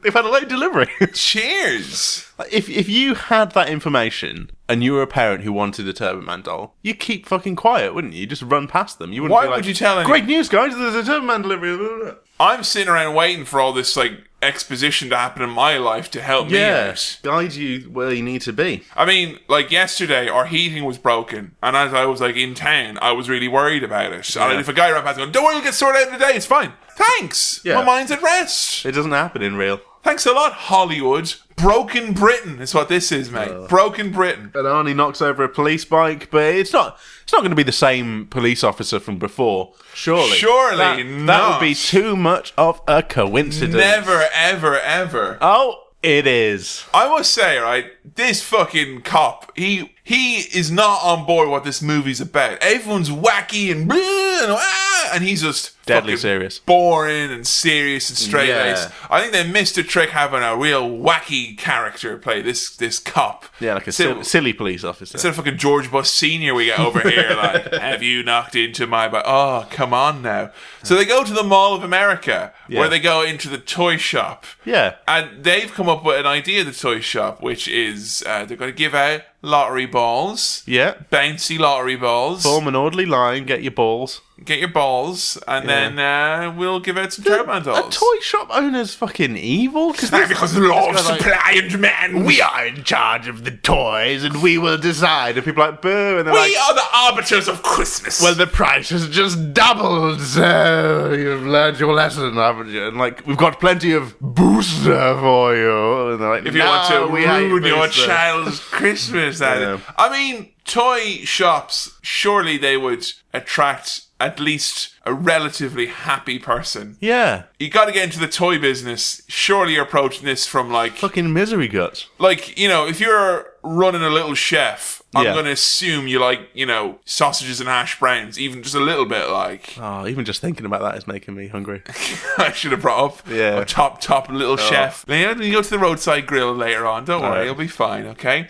So, like every scene of this movie, it turns into a big melee, and people fall into things, and loads of stuff get like the stunt work in this is incredible. You got people like literally fucked into like shelves, and loads of stuff falls on them. Like, I like the way you use "fucked" as a verb to be like thrown into. Yeah, like, get fucked into. Like, I fucked him out of there. Like, do you use that? Is that an Irish thing?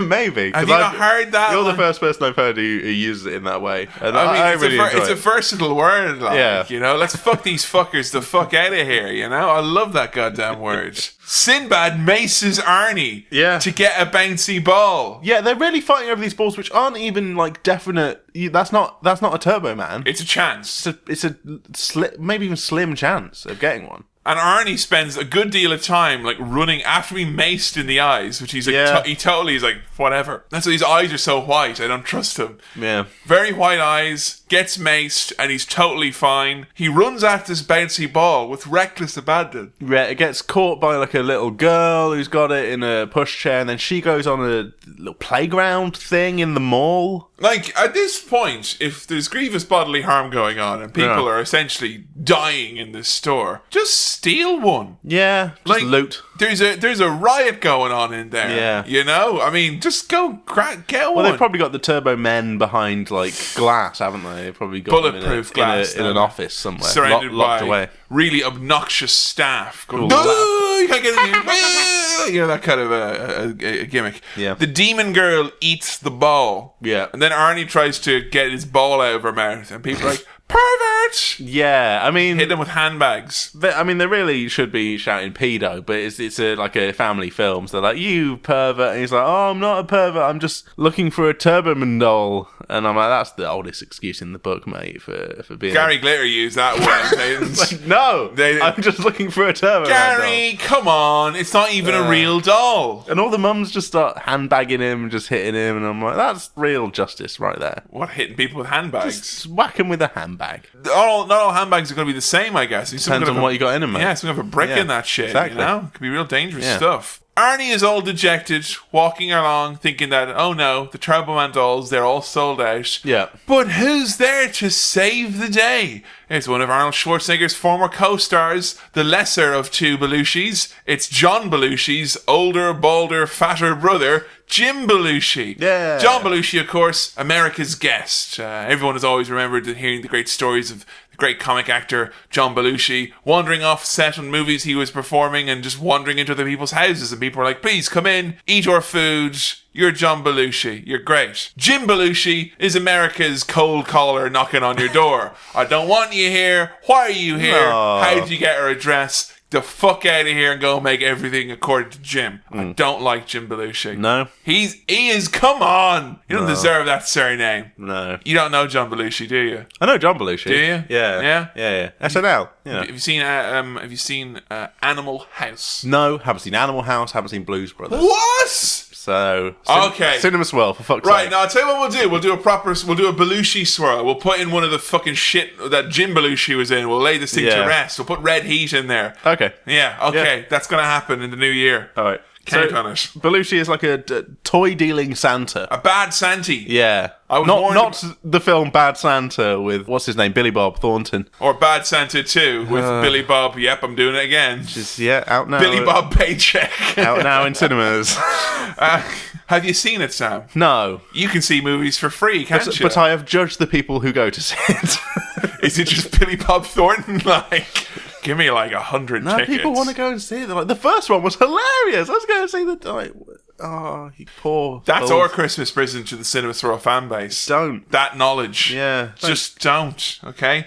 Yeah. But he's a bit of a shifty Santa, this lad. Yeah. I mean, he's got his little elf mate, and they're offering like a Turbo Man toy. So we got Turbo Men. We have many Turbo Men. Come with us to... He's even got a picture of him, like a photo with him and the Turbo Man doll in today's newspaper. Hostage situation. Like, so obviously it's legit. And they go to the wrong side of the tracks. Yeah. Which is basically Santaopolis. Now, I've tried many, many times to figure out what is going on here. I don't get it. Because they go in, there's loads of like people handling money, and there's loads of toys, and everyone's dressed up as a Santa. Are they knockoff toys? Well, like, I thought originally when I remember first seeing this movie, I was thinking, my running theory was there's like a cartel of all the mall Santas are all nicking toys, and they're all in on it. Okay, yeah. Like, so you're selling them on for profit. Yeah, all mall Santas are bad Santas. Yeah. And they're in on this criminal gang. But then I was thinking, are they stealing real toys? Or are they somehow importing in shit toys? Yeah. Because when Arnie gets his toy, it ain't a Turbo Man. Foreign language. It's a Turbo Dudge. Okay? Turbo Senor. Mate, if you're gonna be in my child's play box, don't speak language. Okay? These toys coming over here. Keep Turbo Man for the Turbish. That's all I'm saying, okay? Yeah. It was inevitable. I mean, is this what happened pre-eBay? They just, like, you have to go to a fucking warehouse and try and get eBay one. just, like, opens up and it's like, come on, guys, all the fake Santas leave the warehouse, turn off the lights, And then we get, like, a fight between Arnie and some Santas. Yeah, I'm going to blow your mind. This did turn into another melee, this scenario here. Beating up people. There's some candy cane nunchucks. I love that. And I love it as well, when he's doing his candy cane nunchucks and all that, when Arnie hits him, he says, "Shut up."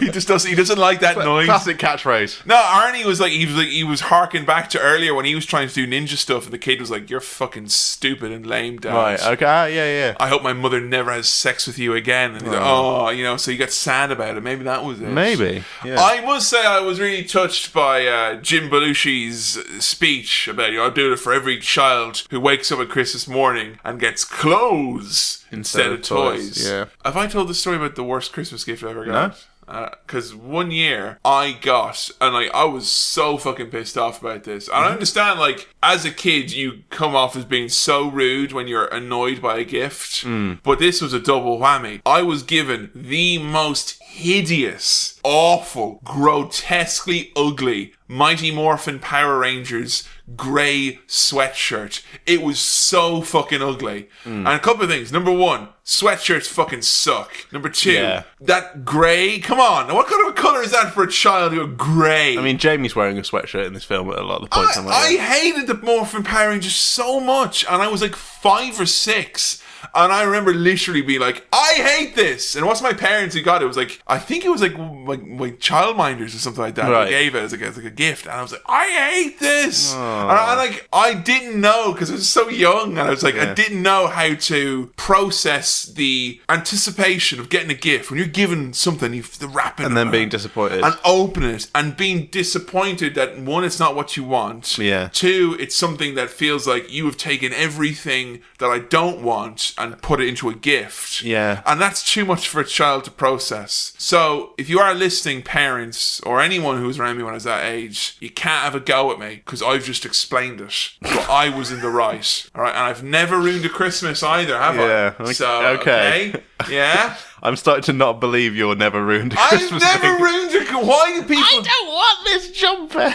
It's too grey. All right, it was like the 16th of December tops, okay? Yeah. No one remembered it. Okay. It was in the fucking fires of hell at that point, okay? Yeah. No one remembered it. It's okay. We're still fighting in this Santa warehouse. There's a guy who comes out and says, I'm going to deck your halls, bub. Big fella. I thought it was The Big Show. It was The Big Show. It was The Big Show. It was The Big Show. I said, that looks so much like The Big Show. I was being quiet. And you were like, and I was like, oh, I guess I didn't want to spoil it. I guess it's not The Big Show, because otherwise Kevin would have told me. Because, when you make a promise to someone, you always have to fulfill that promise. Otherwise, you're a bad guy and you've ruined Christmas. I've not ruined Christmas. You didn't tell me it was Big Show when I asked if it was Mate, Big I'm not. Show. All right, I'll ruin Christmas before I ruin an episode of this podcast. All right, I want the reveal on air. Big Show. It is the Big Show. Holy shit. See, there you go. That right there, that's gold. Okay. That's what keeps us in the rankings. Okay? And don't you forget it. I'm never going to tell you shit until there's a microphone in front of us. Okay.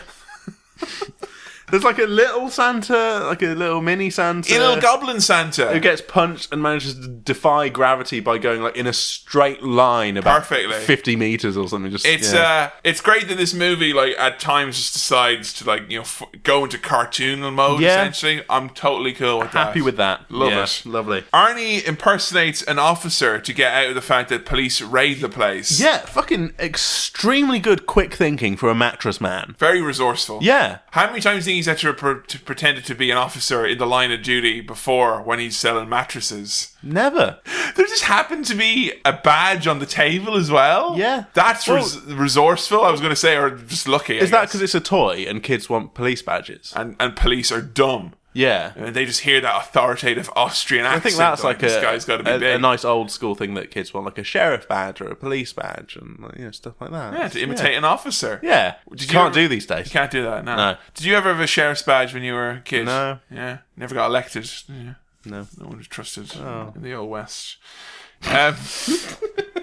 Back home, Jamie and his mom and Ted and all the people are all hanging out and all having hot chocolate and stroking the reindeer, and all the women are like, oh Ted, I love that reindeer, I'm gonna fuck you stupid later. Yeah. And then this is really freaky, because when you got a kid that's all like that, I'm always gonna think there's something up with them. And then the kid literally just stops what they're doing, walks into the house and just picks up the phone and like answers it straight away. And Arnie's on the other line. He like psychically knew from outside that the phone was ringing. No, because that's when there's like a conversation where Ted's kid is like, my dad got divorced. Yeah, which proves that's why he's so cool. Your dad should get divorced. Maybe he'll be together. Cool. Yeah. And then like Jamie goes into the house. And but then the phone just rings that second. And he's like, Dad, I hate you. Yeah. You never keep your promises. Well, he says like, hi Dad, I knew you would call, like that. He's an evil child. It's kind of creepy.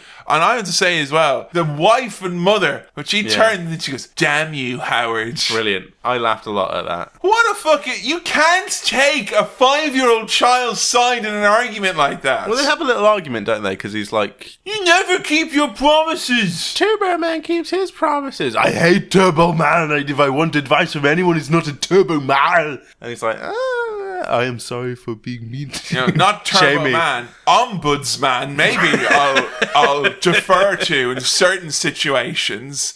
Turbo Man, I have very little reason to consult him on these matters. When I was a kid, I really wanted an Ombudsman toy for Christmas. Ombudsman always keeps his promises. Always gets you the compensation you deserve.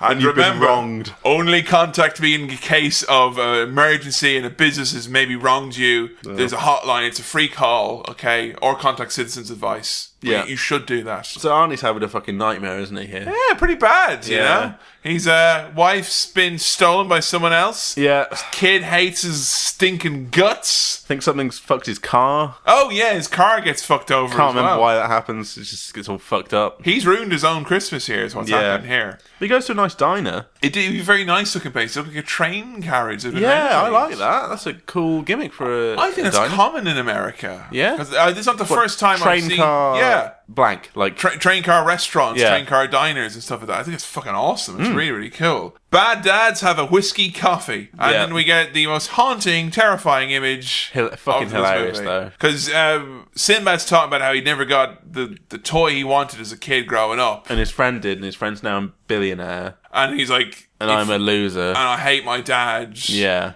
And now I'm drinking whiskey. And we cut to Jamie. Here's to you, Dad. Drinking the whiskey. I'm a drunk now, and I have to see a psychologist, and it's all your fault. Oh. He fucking chugs that shit. Yeah. At least Sinbad had a chaser. He popped it in the coffee. I'd probably put like Calpol in there or something, and he loved it. Yeah. Do you think not getting a gift can fuck you up? Well, like butterfly effect style, like yeah, like that could be the thing that that did it. My dad wanted Scalextrics when he was a kid. Right, and look at him now, mate. He's a fucking mess. He just hangs around the house. He goes to work. He has his family. It's terrible. What a disappointment. But he wanted Scalextrics as a kid. Right. The ripple effect that had was that my dad, like, basically was like, I want Scalextrics. Like, from the age of, like, 6 onwards, all I heard my dad was saying that he wanted Scalextrics. Did he get you Scalextrics so that he could play with it? No. Why not? He got Scalextrics. Okay. He got Scalextrics, which we set up for him.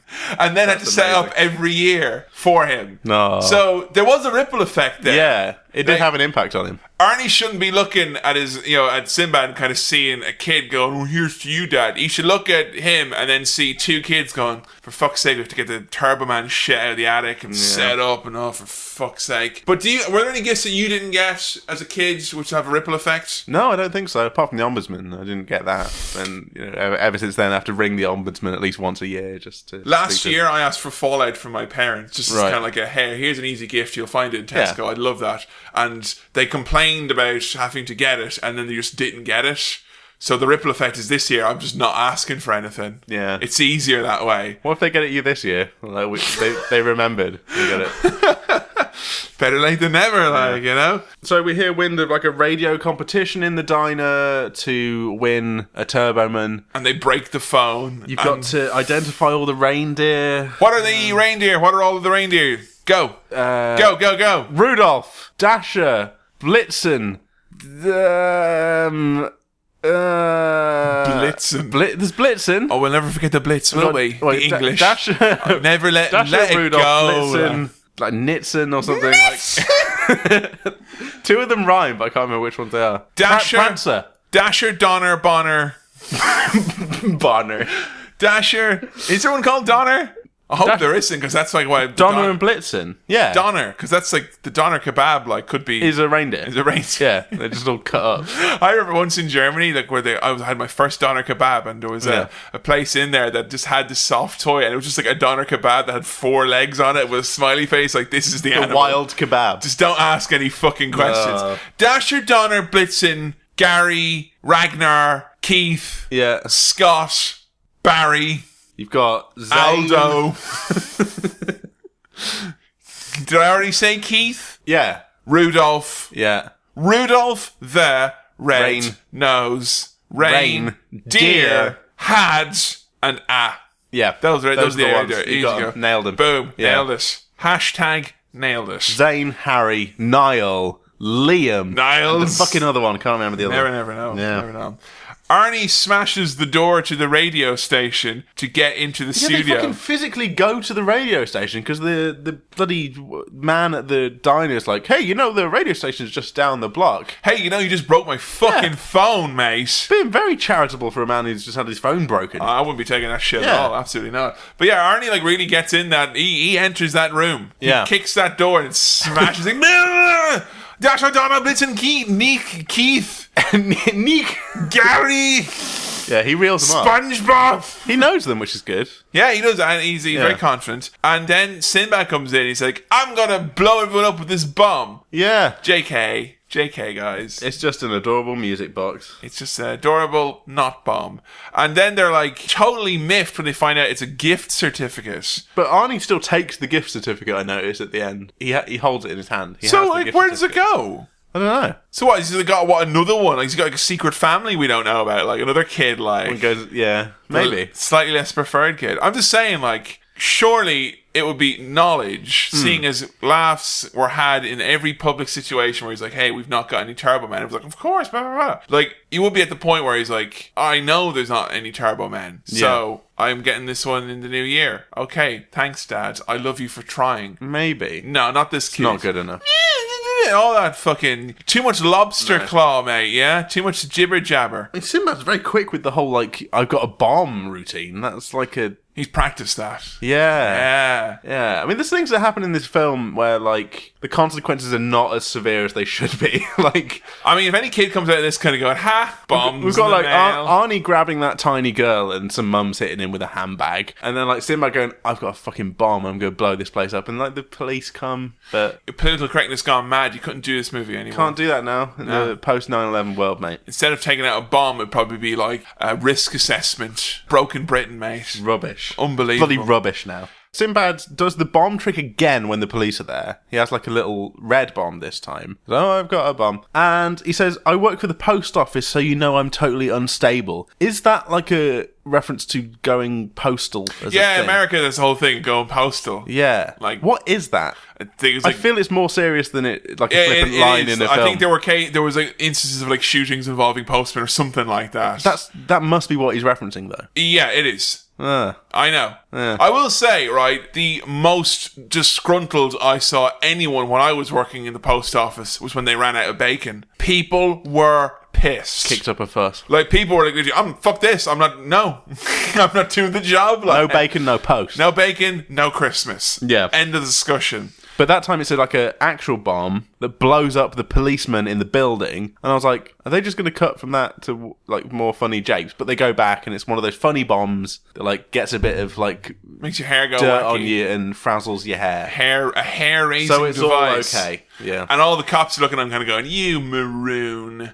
You sucker. How many years in the bomb disposal unit? Don't you hate it, like, when all these bombs go off and just ruins everyone's hair? Like, it's just... Yeah. You know, I know it'll break the spirit of the English, says the IRA. Let's get a load of dust and soot on their face and ruin their hair. Those posh Brits love their fancy do's. They go to the posh hairdressers. We'll teach them a lesson or two. Remember, kids, bombs are fun. So Arnie gets home. A loser. Yeah, a loser. And he hears the voice of Phil Hartman. And the voice of Phil Hartman is like, he's putting the topper on the Christmas tree. He's putting the star up there. Nestle safely under my tree. Nestle safely under my tree. What under could possibly go wrong? Possibly go wrong. Tree.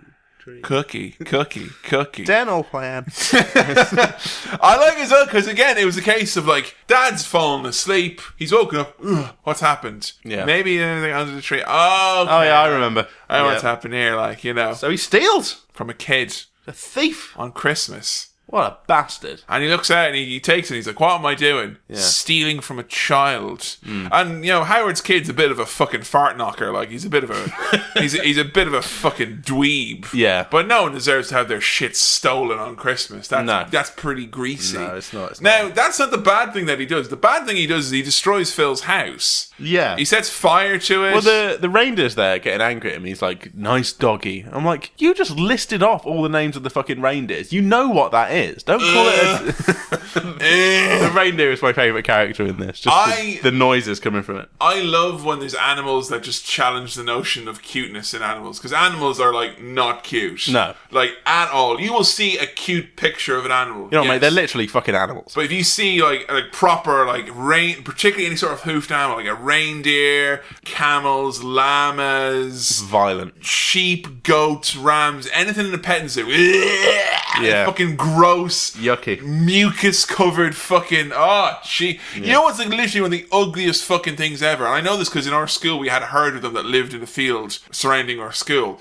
Cows are fucking repulsive creatures. Yeah. They stink, they're giant, they're loud, their faces are all fucked up. Yeah. Gross. And you see a kind of a cartoon cow. Nice little moo cow. Nice little laughing cow. I'll have another triangle, please. Yeah. Delicious, you know? The carol singers are outside while Arnie's stealing and setting the house on fire, and they sing the figgy pudding line a few times too many. I don't know why they're obsessed with figgy pudding. Figgy pudding is just regular Christmas pudding, right? I think so. Now bring us some figgy pudding, now bring us some figgy pudding, now bring us some figgy pudding, now bring us some figgy pudding, now bring us some figgy pudding, now la la la la la la la. Oh, where your figgy pudding, England.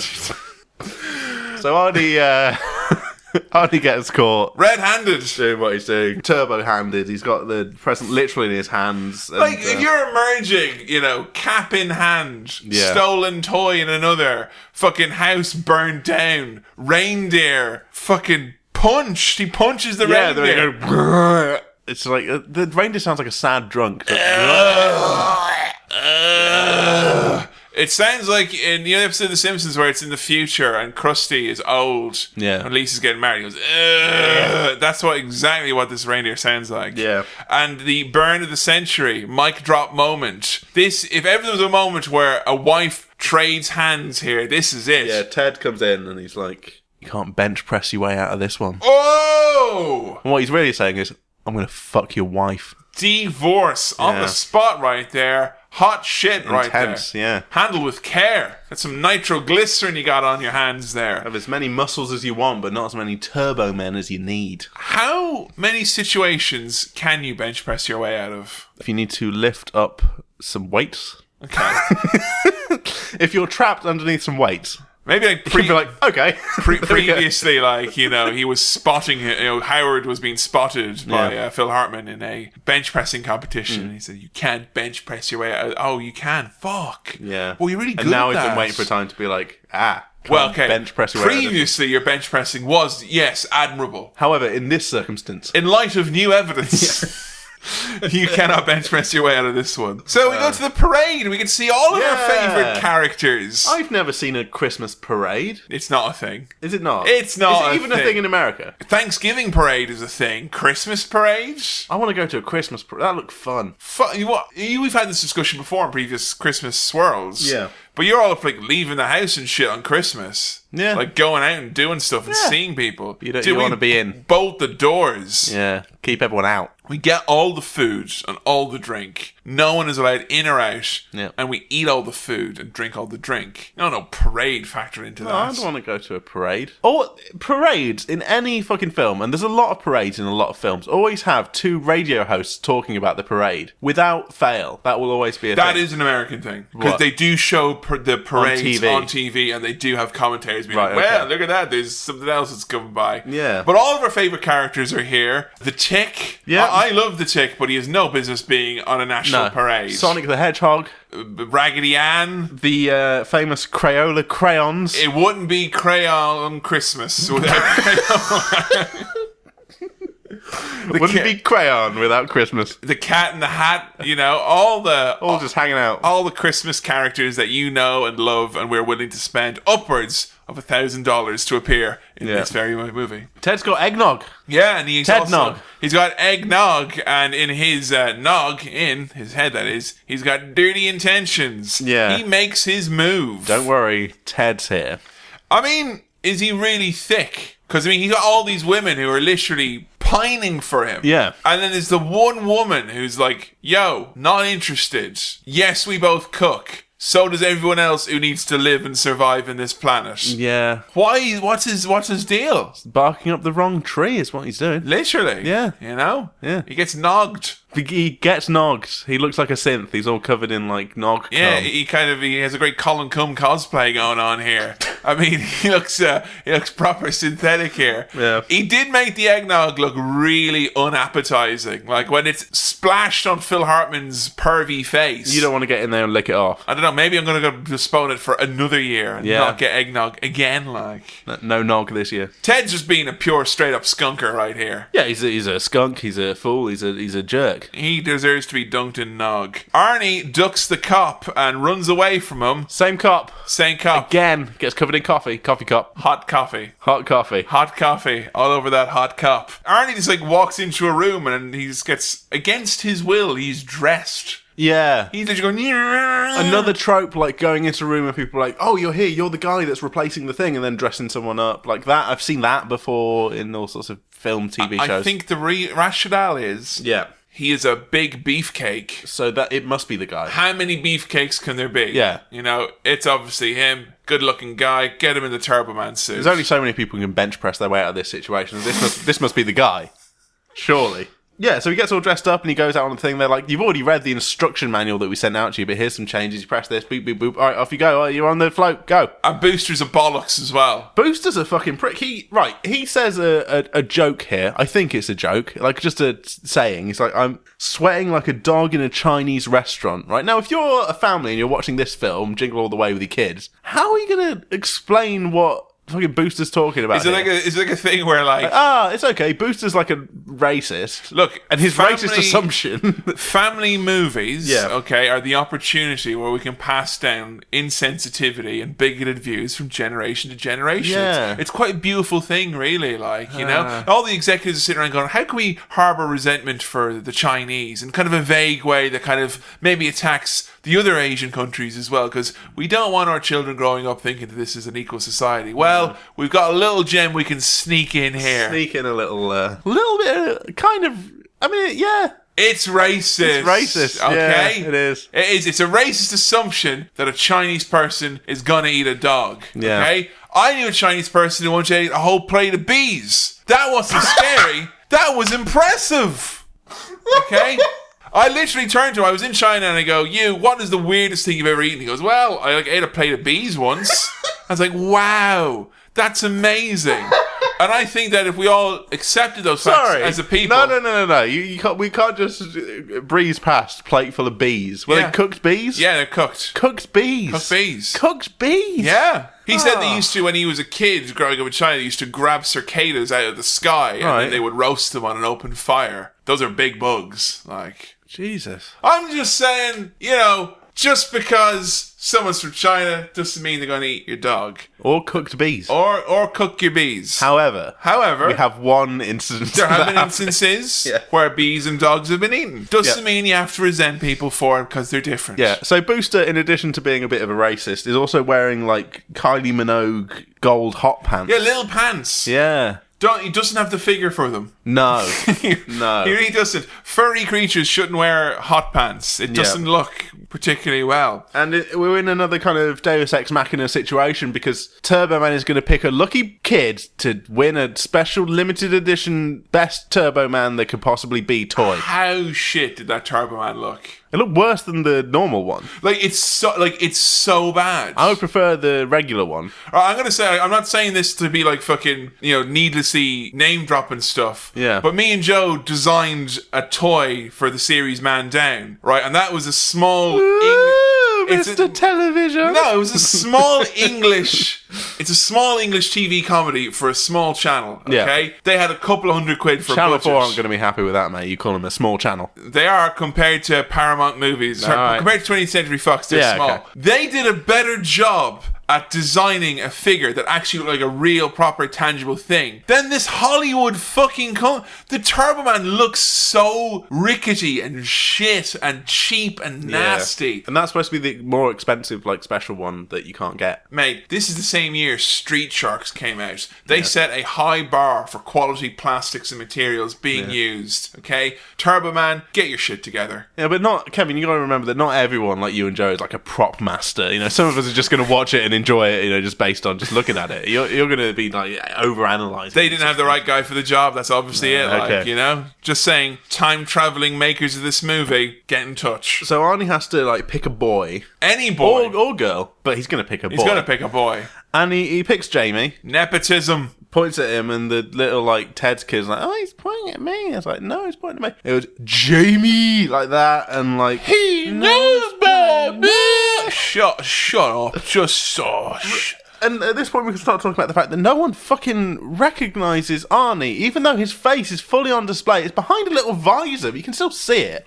But they give a distortion to his voice. They give him a distortion on his voice. But honestly, Arnie's when already they did this voice changer, I thought it was going to be okay. That makes sense because it will change it to like a kind of really American. Like, it's made it more. Don't worry, kids, I'm on my way. That kind of accent, but it doesn't. It's the same, but just a bit like echoey. It's actually like they got the Arnie meter on it, and they like because the Arnie noises are the that kind of the kind of guttural, visceral noises, and they turn them so instead of him being like Jamie, it's me, Jamie, it's me. I never do it. Really, really strange. Can Arnie, and I mean this in the nicest possible way, can Arnie not do any voice other than his accent? Pretty sure. I mean, I've watched all the Arnie movies. And I'm not being like, that's his second language, presumably, and like, but I mean, people make the argument like Sean Connery did exactly the same thing. Yeah. I guess so. Sean Connery is Bob Marley in the Bob Marley story. Hello, my name is Sean Connery. But surely Arnie has like another voice that he can whip out. Everyone's got like another silly voice they can do. My name is Bob Marley, and me and the Wailers I'm here to say. I'm going to have a little bit of a shing-shong. No, woman, don't cry. I can't remember why Booster gets knocked off the thing. Because the postman in a fit of literally just like, we're into the last 15 minutes of the movie, it doesn't fucking matter. Gotta do something dramatic. He's the baddie now. He just steals the baddie's outfit, and he knew that they were there, and he throws Booster off, and Booster is like, everyone attacks Booster. Why does everyone hate Booster? I'm sure Booster is like Turbo Man's mate, but when Booster falls off the thing, people start just punching him, be like, we hate you, Booster. Maybe in like the series, he's just like, maybe he's just really racist. Like, that's actually what he's like, you know? He's getting in character. Like, the only reason why Booster was helping him out in the first episode is because it was a white kid. He's like, you know what, I don't mind Turbo Man just this one time, but normally, you know, maybe that's it. He's a horrible, hateful figure. He's beaten up by just members of the public, I think. We're all ganging up on him. We hate you, Booster. And we're not going to buy your toys to send a message. No! You know, to send a message to the bigwigs. Turbo Man's got actual weapons. Yeah, actual weapons and an actual jetpack as well. An actual functioning, real jetpack. It's obviously a bit of a money spinner, this just a little bit, this franchise. Yeah. I mean, if they can afford for this kind of technology for a local parade, like, you know, that's pretty much... I mean, are they going to do other Turbo Man things around the country? Or is that... I mean, I'm not saying that this is a movie where my disbelief has stayed There was firmly a difficulty suspended. in suspension of the disbelief here. But I think this was the point where I was like, it's got an actual jetpack. We got around 10 minutes of Arnie just zipping around going... I can't use the jetpack. Yeah. Literally, he accomplishes nothing because he ends up right back where he started. Yeah, just on the floor. There's no jetpack chase. It's literally just him going... Whoa! Sinbad's running off. He pushes a box out of the way, says, get out of my way, box, which is... That was my favourite line in the movie. Yeah. Get out of my way, box. Yeah. Fucking brilliant. Oh. Turbo Man turbo rangs Sinbad. Sinbad, like, chases after the boy. And he's like, give me that toy, boy. And the boy, like, he's like, no! No! I'm never going to give you... No! Turbo Man, never... You're grounded. You're grounded until your voice fucking breaks and you sound normal. You shouldn't have climbed onto that roof and then up a tree. Just give that strange man the toy so you're safe. Mate, you'll be arrested, okay? That, it was a bit... Like, what was he going to do once he got the kid? I don't know. What, kidnap him? No, just take the toy. You just wanted the toy. So what, I just leave the kid then? Yeah. Like, stranded up on top of a building. Think he let him get down? Nah. What a bollocks Sinbad is, seriously. What a bad bastard. Turbo Man turbo-rangs Sinbad. He uses his special Turbo Man boomerang. And I was quite concerned about this because they're hanging over the edge of this big, huge tree. And he hits the postman. The postman starts falling what it seems to be to his death. And Arnie's like, yeah! Yeah. I got him! And I'm sure they did like a cut from the tree to the floor beforehand, and you see like pavement and people. And then he lands in this nice big marshmallow. It's like when Shane McMahon jumped off the thing at one of the wrestling things, and he just falls onto some boxes. You know, it should be like... That's okay. That's fine, but in this case, it just seemed like Arnie was like, yes, I finally killed that postman, you know? Yeah. And you know what's really dumb? His wife doesn't even recognise him. It's not... There's something rotten in the state of Denmark, and it's this fucking marriage. There. His face, you could see his face. He has got serious issues with his family. Yeah. If they don't recognise him. You don't recognise me anymore, Liz. You know I was right there, Liz. Yeah. I flew around in a jetpack, Liz. You didn't even know it was me. How can we continue as a family in this situation? Arnie finally makes the big reveal. It was me all along under this helmet and voice changer. Shut up! So everything's okay. Chamey's got the toy now. He gives it away. Yeah. You don't need a real Turbo Man. Oh, shut up. Oh. Just shut up. That's cute. He's got the real Turbo Man at home. Well, he's going to make him wear the fucking costume. And no Christmas presents. And you know the best thing is as well is that he's obviously learned a big proper lesson here, and he'll never put his clients and work ahead of his child ever again because of this. I don't feel that lesson has been learned here. No, he'll be back at the mattress shop no time at all. I love so much like the kid like gives away the toy, and then when they're walking away, Simba's like, "Thanks, man. My kid's really gonna love this on Christmas morning." You're going to jail, mate. You assaulted and kidnapped a child. Your kid's not going to get that TV. toy. You are not giving, mate. You know the only way you're getting that is through 3 inches of glass. Like, kids on the fucking phone, Merry Christmas. Like, was it worth it? No. But Sinbad's child will grow up to be a millionaire. Yeah, because he got the toy that he wanted. So everything seems perfect. Movie's all over. Yeah, credits rolling. You were getting up, and I was like, let's go upstairs to a cinema swell. Hold on a minute, player. Did you expect there to be a post-credit sequence? I only expected this to be a post-credit sequence when you said there is a post-credit sequence. It's not the kind of movie that you would expect to have one in. No, I would have left at that point. Liz is all like, well, Howard, if you fucking spent all this time with this dipshit kid getting him what he wants for What Christmas. did you get me? Crash zoom. The end. And we're done. The end. To be continued. So silly. I'm guessing there's not a Jingle All The Way 2. Oh, there is. What? Yeah. What? Yeah. Is it him getting his wife a present? No, it's Jingle All The Way. The rights to it were bought by some company, and Dolph Lundgren starred in it. It's a straight-to-DVD movie, like last year or the year before. Arnie. No, it's Dolph Lundgren. Oh, okay. Not quite. Never mind. That what you just said there is basically a tagline for Dolph Lundgren's career. Oh, it's not Arnie. Never mind. Yeah. Hey, he's got a degree in biochemistry. Leave him alone. We should have pursued that. I think. Well, you just want to get this little loop tied up. Yeah. Look, no way you can slice it. This family is getting divorced. Okay.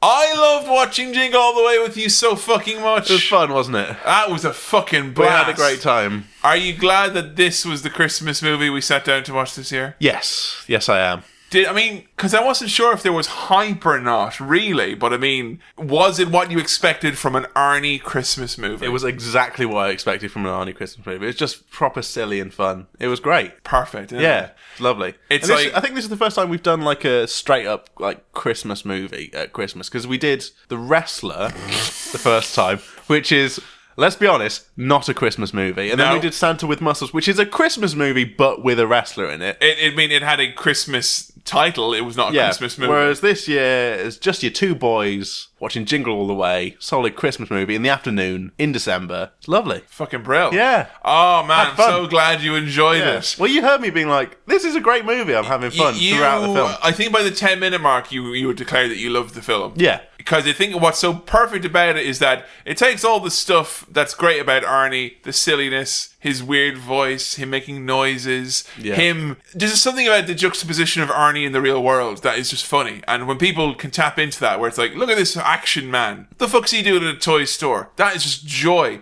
And he was actually really fucking brilliant in this, and I think he actually holds the whole thing together, is fucking Sinbad. Yeah. Sinbad's fucking brilliant in this. He's so fucking good. I fucking love watching Jingle All The Way. I love watching it. I'm so glad that you enjoyed it. Yeah. If you were to give this a festive star wipe rating. Okay, now here's the thing. I cannot, with all the will in the world, give this 5 star wipes. Even though I'm like, this was fucking brilliant. I had an amazing time with a good friend at Christmas. Everything was great. So what I'm going to give this is 5 gold rings. Hey! I was going to say you could give it 5 stars that you can put on top of the tree, and not that skunk Phil Hartman, you know? I'll give it that then. Yeah? Yeah! Either or, you heard it here first. Ooh. Thank you for listening to this episode of Cinema Swirl.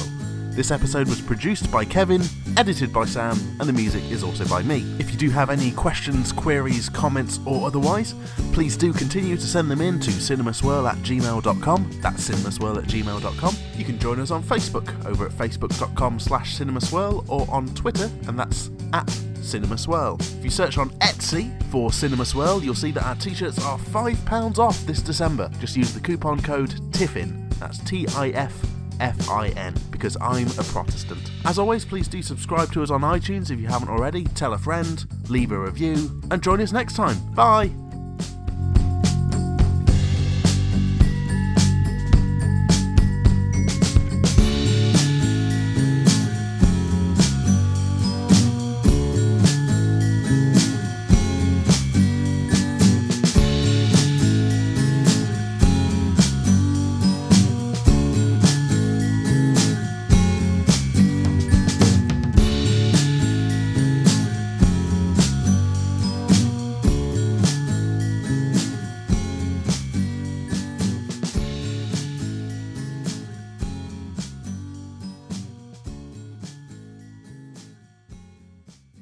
Happy Christmas. Yeah, Merry Christmas.